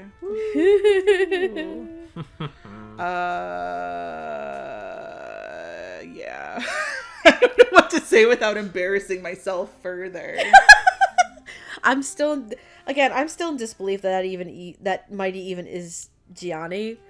Because again, I'm used to the lower tone register. But also, he sounded good, though. It sounded good. I will say that. It sounded good, 1. And 2, I do understand why they went that route. And I know this is about to make Amon very excited and very happy. Because the joke with Mighty is that it reminds Risa of one of her visual novel characters that she loves so much. Oh, yeah. Yeah. And he's voiced by fucking Moist Critical. Yep. Which is hilarious. I love it. I only know that guy because he plays One Piece TCG now. Is he like a big guy? Is this a joke I'm missing? He's a popular YouTuber of some variety. Oh. Yeah. Is this a joke? Sorry, I didn't get the stunt casting. Yeah. This is technically, as far as I know, the second show that Lenti has pulled this out of their hat. The first show being Tribe 9, where they auditioned and pulled Corpse Husband to be the main antagonist, and then a handful of other like gaming YouTubers like Valkyrie Saikuno and Disguised Toast to be a part of it as well. And I think Moist Critical was a small role in that show too, if I remember right. I know. I'd have to look that up. I know one of those names. No, I believe they said that he's in this because he was in recording for Tribe 9, and this was part of the same recording period. Which would make sense, yeah, as to how they got Moist Critical to be part of it. Yep, I found him, Mr. Charles White. Uh-oh. There he be. We found his the character real name. The character for Lovely Complex is Kane Usugi, by the way. Kane. Oh, Kane. Risa is just me. We're just sitting there simping over our Otome game princes. We're hoping that they come and rescue us on a lovely white horse, or as it would be, to bump into us in the breezeway. And then find out that they're a teacher, which is also a lot of Otome game routes. I don't know what to tell you guys anymore. I just can't. Speaking of unhinged things, some of these Otome games right now, like the newer ones, are just ridiculous. Like, they are off the chain. Like, you thought Code Realize was bad. You should see some of these newer ones. I can only imagine. God, I miss Udapri. Anyway. Oh man, I'm still salty. I'm still salty. They made a new game, but it's Japan only, and I refuse. Of course. I stopped playing them all. No Twisted Wonderland, no Ensemble Stars. Oh, sad day. It is. I got really mad. It just hurts my heart that I can no longer play the gacha. Instead, Chris does it instead and plays Pokemon. Whatever. And I've been playing the Pokemon TCG mobile app thing. Yeah, he plays that. He makes me pull his packs. He got so mad I couldn't get him a Squirtle in like 6 packs. It was really funny. I was like, is this how you feel when I can't pull Camu? He's like, ma'am, that game is done dead. Yes, it is. It's fine. I love Mighty. I can't. I can't. Like, this is... I give up. I'm tired. My thirst... I give up. Gianni wins. My thirst trap voices. Like, I mean, it wasn't who I would think... I guess the best part is that this was like a surprise cast to me, who once I heard Junichi Suwabe, no, I never would have thought of Gianni. I've been like 13 other people first. At first, I was like, it's going to be David Wald, right? Because I saw his name like pop up here and there. Yeah. And I was like, oh, that would be fucking perfect. And then I was like, that's not David Wald. It's like, that is far from David Wald. It's like complete opposite. But no, it works. It's so good. In fact, I wrote, who is the new guy? Give me some of that. Give me some of that Mighty, the teacher route. And then you saw it was Gianni and you're like, shit. Good line, no notes. Good line, no notes. No notes. Oh God, I just fucking hit my pop filter. Oopsie. Yes, your girl got a pop filter. We're all fancy here. It's fine. We're all fancy. Boop, ba-doop, ba-doop, ba-doo. I want to make sure I don't miss Mayu and anyone else talking about Mighty, who's Otani's ex. Mayu was very cute. The voice that was very cute. I don't know Elizabeth from anything. Same. Even though I watch Kageki Shoujo, but the voice is very cute. Mayu is indeed. Mayu is also a cinnamon roll. Too good and pure for this earth. Very much a cinnamon roll. Too good and pure for this earth is what Mayu is. And it's acknowledged several times as well by Risa that it's like, Mayu is the better girl for Otani. Like, what the fuck? She's perfect. Oh, when Risa was like, when they first started dating and she was just like, oh, why can't I be more like Mayu? I left my wallet at home. And forgot things, and I don't have my wallet, so I can't give you a band-aid because you hurt yourself. Like, she's just so mad at herself. And then Mayu actually shows up and Yep. gives Otani she gives Risa a band-aid. Yep. It's funny. She gives Risa a band-aid because Risa had new shoes that she didn't break in before going on the date. That's what it was. Yes. And Mayu, according to Risa, is a Chiharu recolor. Yes! Because the thing that starts off the whole show is Risa and Otani having a competition to see who gets into a relationship first. But just before that, Risa has a thing for Ryoji, and Otani has a thing for Chiharu. So they decide to try and be each other's wingman to try and get them to hook up with their respective, like, person. But that fails after, like, episode 2 when Ryoji and Chiharu get together. Man. And then we learn about Mayu. And yeah, like, Risa calls Mayu a Chiharu recolor. They do look very similar, They to be do look fair. very similar. So you're like, okay, Otani has a type, like these little tiny short girls with high-pitched voices. And here's Risa. And here's Risa, the complete opposite of that.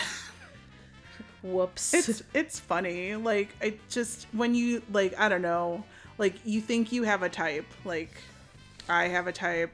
I thought I had a type. And then the person you end up with is, like, almost complete opposite of the type that you have. I don't know. Dude, that was me when I started dating Andrew. Yeah. I had a type for years. Andrew is not that type at all. Yeah. And I'm like, shit, here we are, it's like 6 years later, and I'm still dating this man. Yup. 6 years, baby. Woo-hoo. Listeners, not from the Dub Talk lore. all the girls hooked up like in a span of a few months. Yeah.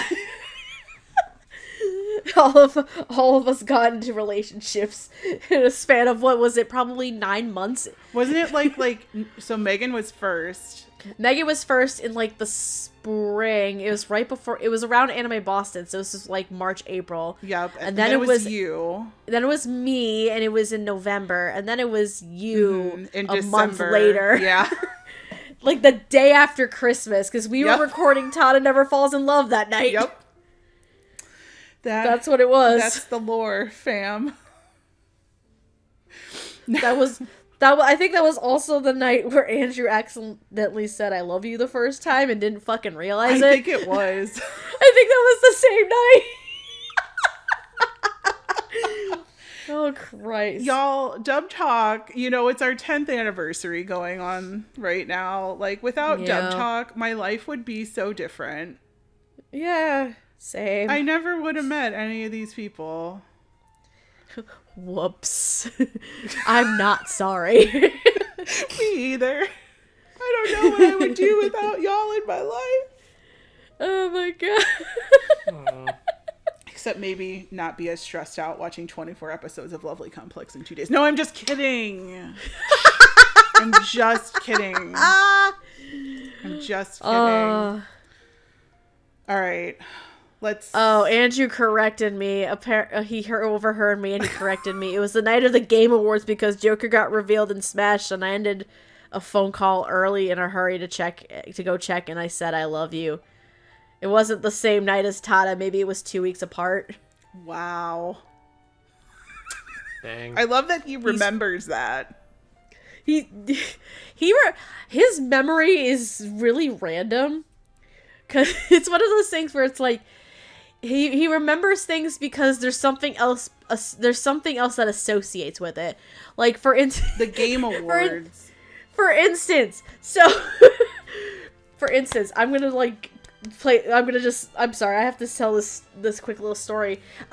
His older sister had chinchillas and brought them home after she got out of college. And they were male and a female, right? But the argument that his sister had was like, oh, they're brother and sister. They're not gonna like do anything. I've heard this story. And they ended up like having babies, and the day that those babies were born, Andrew associates it and remembers it because they went to go play fucking Monster Golf that day right before it happened. I'm like, how does your memory work like this? He's like, I don't know, but it does. Like, that's how he remembers the chinchilla incident, is that they were playing Monster Golf that same day. I've tried not to delve into other people's minds as a new rule because it just ends in a world of confusion and heartbreak and pain. But that's fucking funny, Monster Golf. Oh my god. Oh, I'm being corrected again now. He said Monster Golf and Free Comic Book Day equals chinchilla baby surprises. It happened twice. So, yep.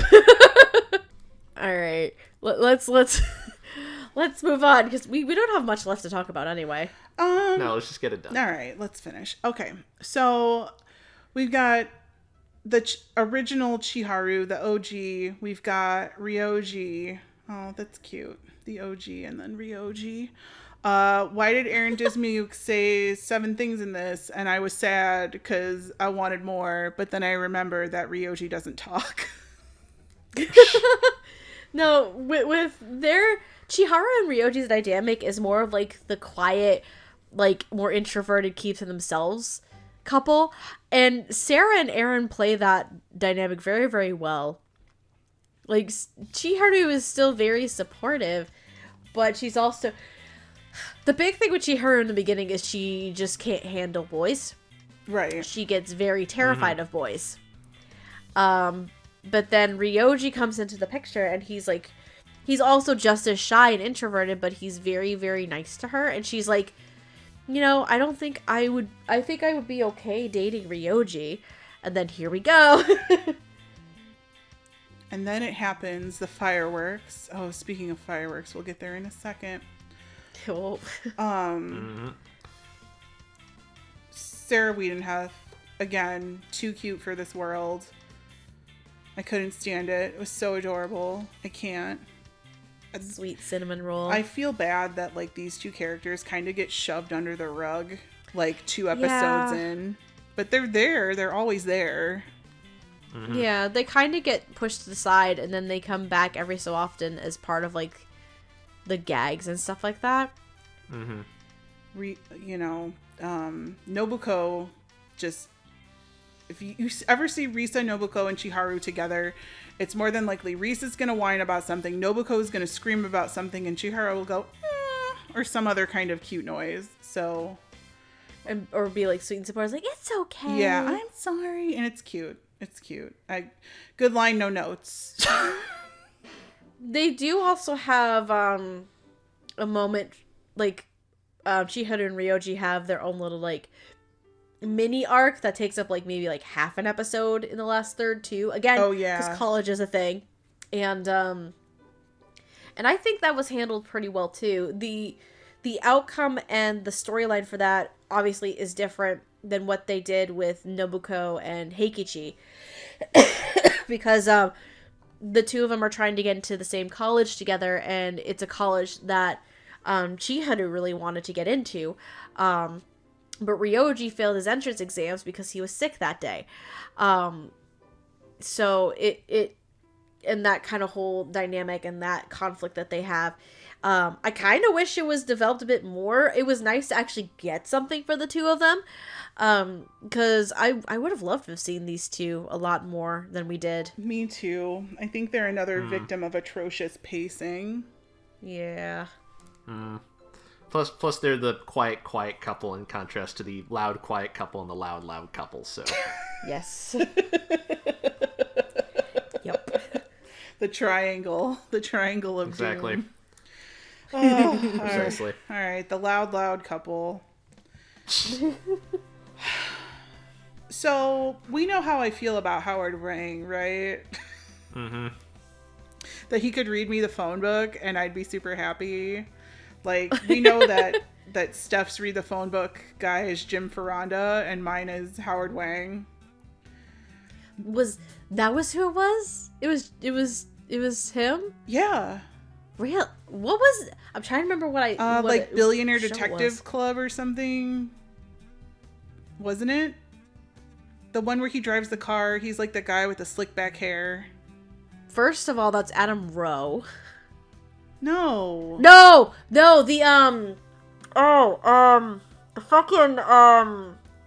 fucking watch, the computer. Yeah, yes. Okay. That's what it was.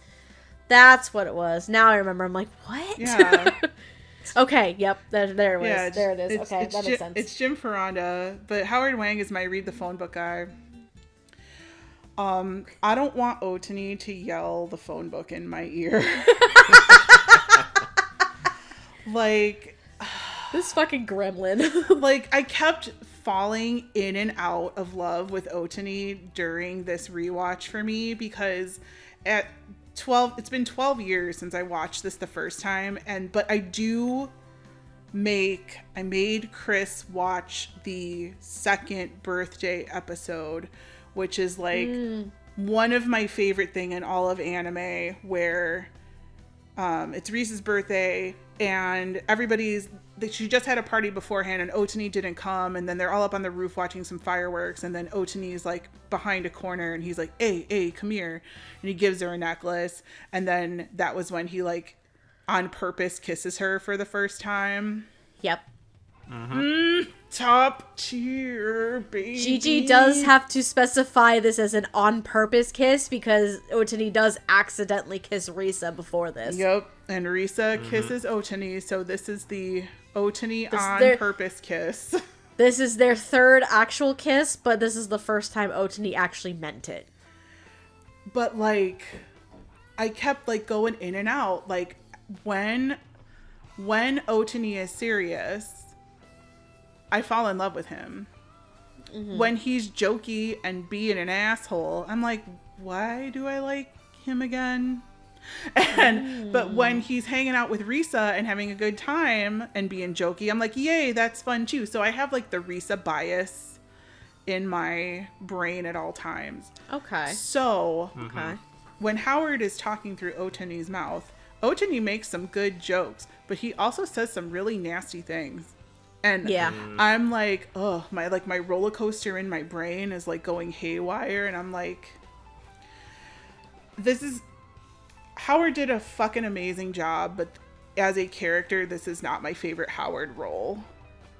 Okay. But I think that's fair. And I think that I've heard him do more phone book roles. That's what I'm going to call it from now on, guys. It's just a phone book role. I love it. So I don't care what you say. Say it in this voice. Read me the fucking phone book. Yeah. I've heard him do more phone book roles than this one.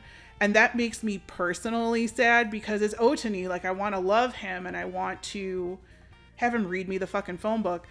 But when he's in serious mode, that's where the phone book comes in. This is nobody. Oh God, I'm so sorry, Howard Wang, if you ever listen to this. She's like, why this bitch talking about the phone book? I could have met him in person like about 5 times last year, and like I had a conflict every single time, and I couldn't go. Oh, and I'm so scared now. Like I'm just terrified. Oh, no. But I'm like, will you please sign my very large Prince of Tennis poster, and then I'll leave. Thanks. Bye. I won't tell you who I am. Please don't recognize my voice. But no, the acting in this was like fucking superb. Sorry, I keep cursing a lot. The acting was You're fine. I'll never get on the back of an anime box if I don't stop cursing. The acting was superb from Howard Wang. There is your direct quote, guys. As Otani in Lovely Complex. And I guess it worked coming from me, who has the Risa point of view, where I love him, but I hate him. I hate him, but I love him. Like, what do I do in my brain? Oh no, and as it turns out, no, I'll always love him. So that's how I personally feel about that performance. It was a lot to take in. I mean, that's probably the best way to describe Howard's performance. It's not for you the read the phone book kind of thing, but Otani as a character, that's the whole point. You hate him, you love him, you hate him, you love him, you still love him, you hate him sometimes. Like, that's the whole point of Otani's character. So to that end, I think Howard does very, very well. Yes. With the performance. No, he is funny, and he is also heartfelt and sincere. It's a good time. He's also a fucking high school or teenager, doesn't know shit half the time, so. Can he buy a Clue instead of Umebozu merch? Yeah, can he, please? He's not smart enough to do that. No, that's one of the running jokes with Otani, is he's a fucking dumbass. Because once Risa has realized I do actually like him in that way, and she's trying to do so much to get to, like, for him to, 1, get the hint, or 2, either get the hint or fucking acknowledge that she says that she likes him. Everybody else in their friend group is like, you're a fucking dumbass, basically. And because they're trying to help him understand too, and even he still won't get it. Otani's stupid. Otani is stupid. I mean, he gets into college somehow because he tried to study, and when I don't know. I love him, I hate him. I love him, I hate him. I love him, I hate him. Yeah. As for Risa, I don't think Amber could have done any more. Like, Risa is so complicated. She whines, she cries, she's heartfelt, she's sincere, she makes jokes, she screams and yells, but is quiet and sad and doesn't want to talk. She has, like, these goofy faces that she makes, and then does all these little character voices and affectations with her voice.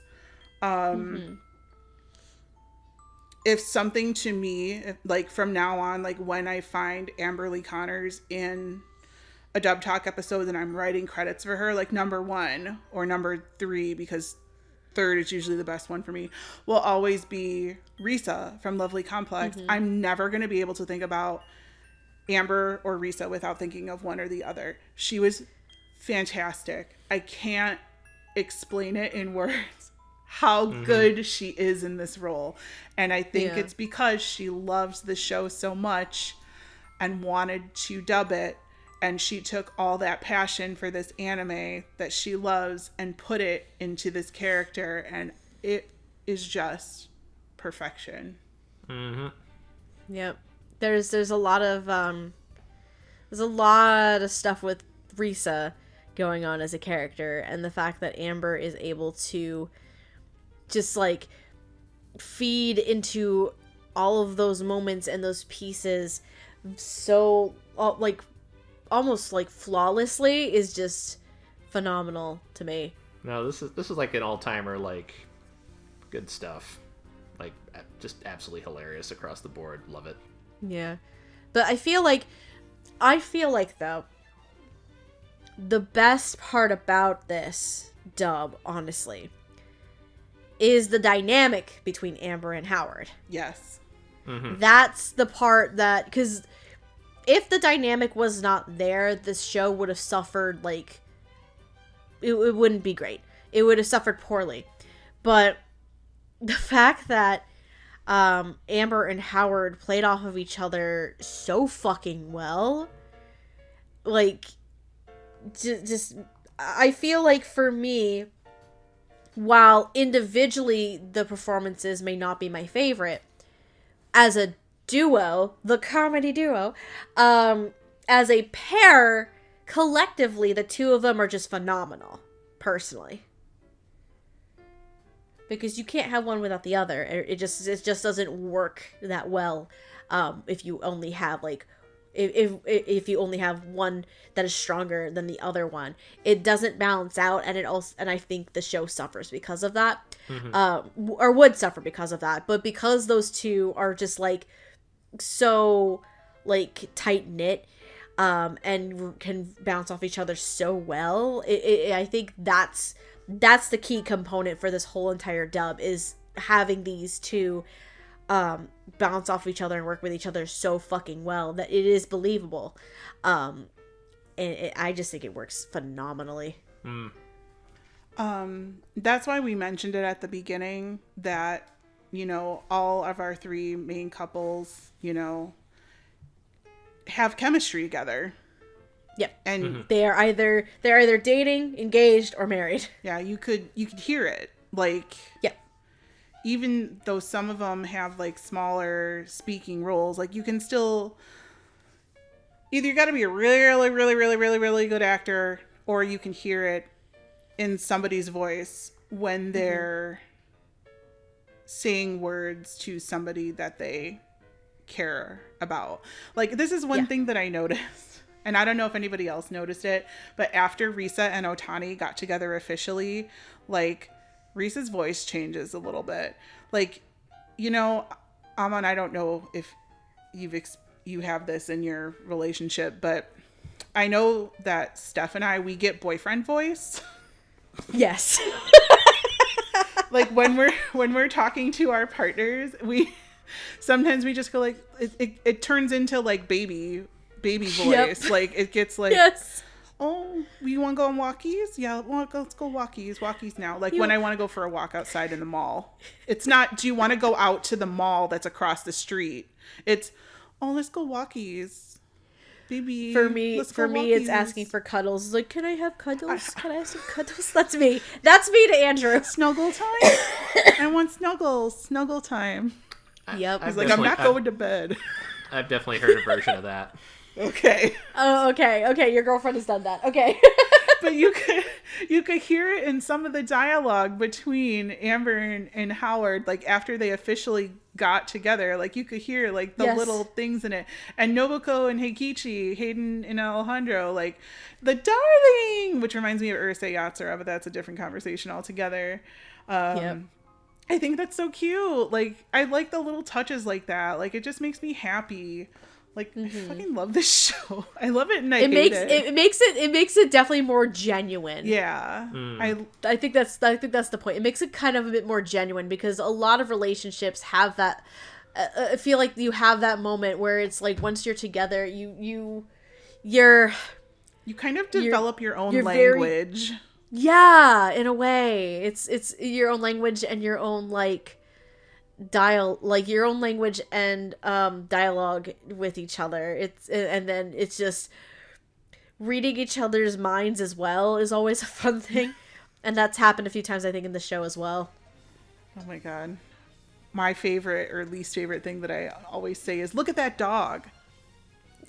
And I start saying it at home too when I'm like in the car with my friends and like not with Chris. For those of you who don't know, I moved across the fucking country, left my friends and family, all of them, minus a few select people that I had known before we got together, and moved in with my boyfriend. So like when I say I go home to see my friends, like those have been my friends for like years and years and years and years and years. And they're looking at me like, what the fuck are you talking about? I'm like, I'm sorry. Every time I see a dog when I'm with Chris, I'm like, look at that dog. Yep, I do it too. I go to Andrew where it's like, hey, look, it's a doggo. Because Andrew loves dogs. He's like, oh, Popper! That's always his reaction. Popper's that's a good dog. Such a good boy. That's how our lives are now, fam. But, love works in mysterious ways, guys. It does, and our lives right now are letting me know that Amon wants to go have lunch, so we're gonna end this.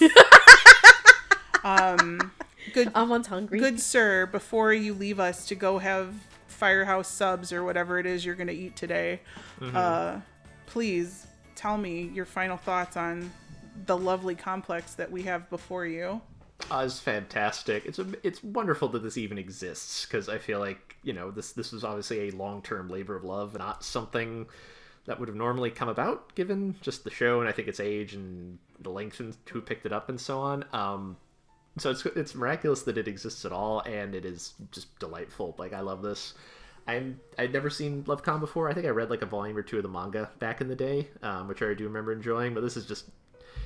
This scratches the itch that Kodacha developed in me of like, I want a romantic comedy that's also really wacky and really melodramatic.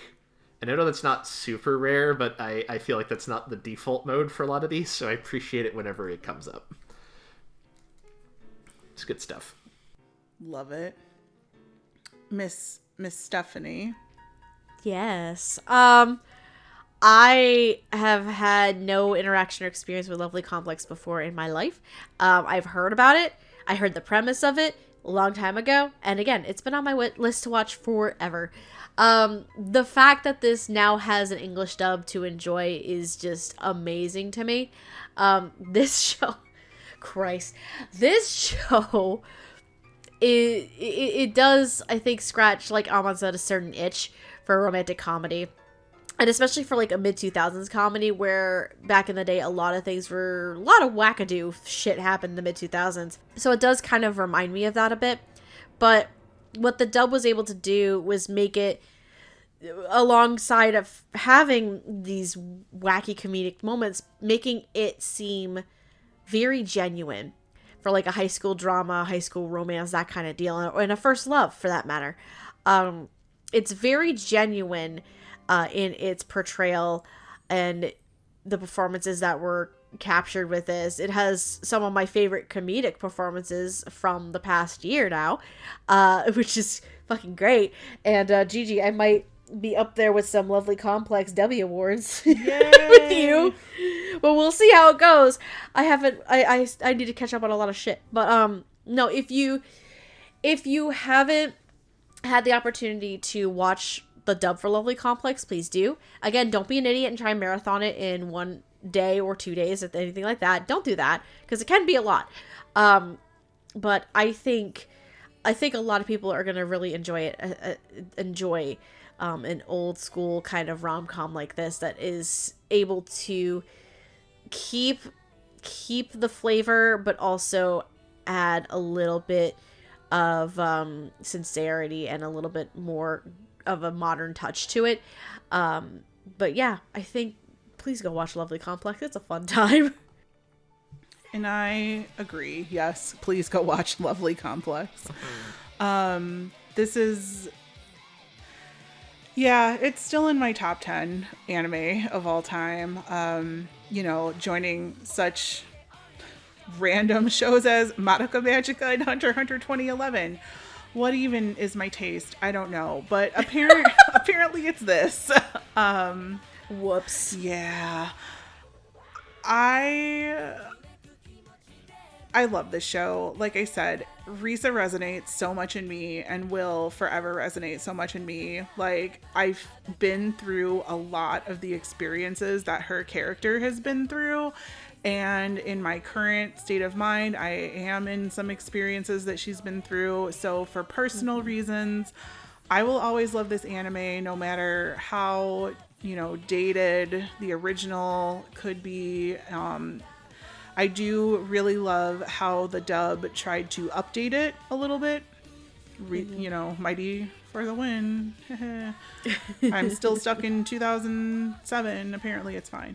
But the dub is really good. Like, it's a lot more different than I thought it was going to be. But when I heard that Lenti was writing and directing it, like, I knew it would be good. Like, anything that they do is really good. Even if it's not like my personal taste, it's still good. Sound Cadence dubs, because they are a smaller studio, have this this like little note of care with them. Like, you know, you're gonna get something that's different from the normal, you know, we have to churn out a bunch of stuff on a deadline.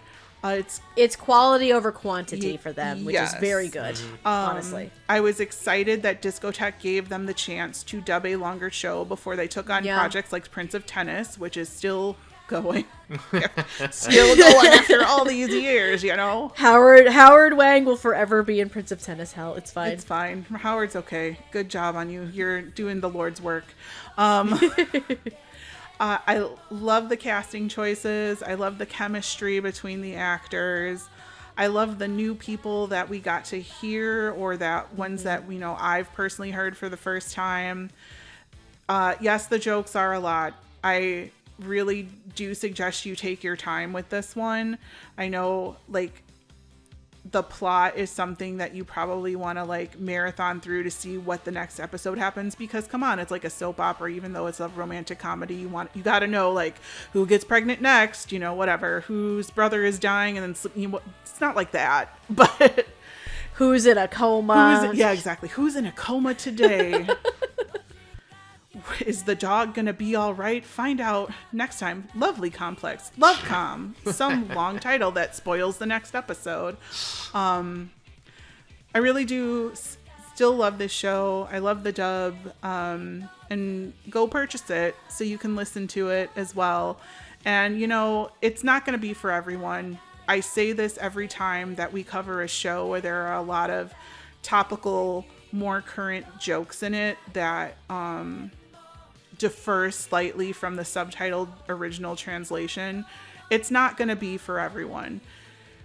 It may turn a lot of people off. However, if you like your creativity and your directing, your writing, and your acting, you're going to enjoy Lovely Complex. And I do suggest you watch it. And especially if you like classic shoujo, it's one for you.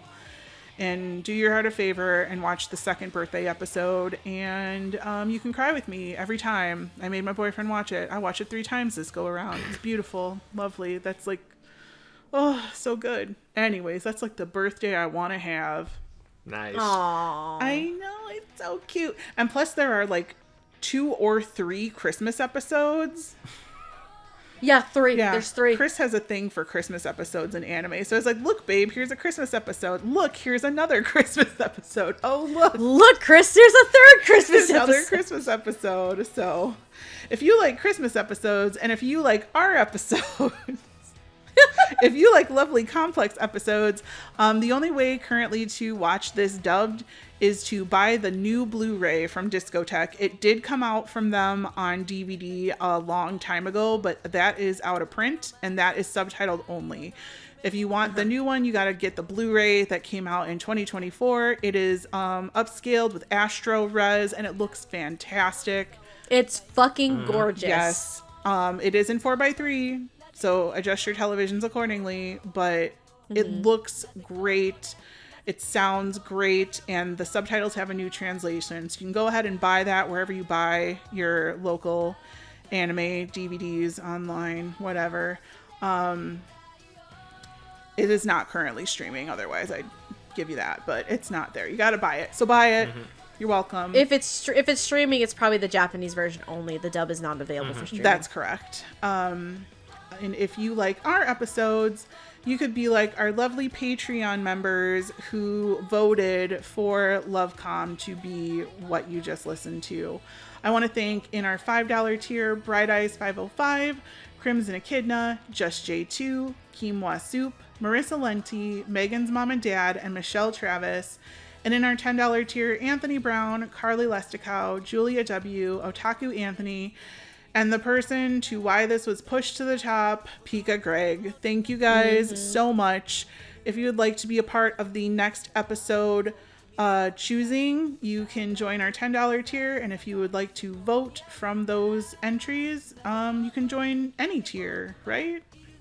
I think minimum you have to join the $2 tier so that we get access to polls. All right, $2. I will say this: by the time this episode goes up, we might either have started the voting portion of the patrons request, or it might have just closed by this point.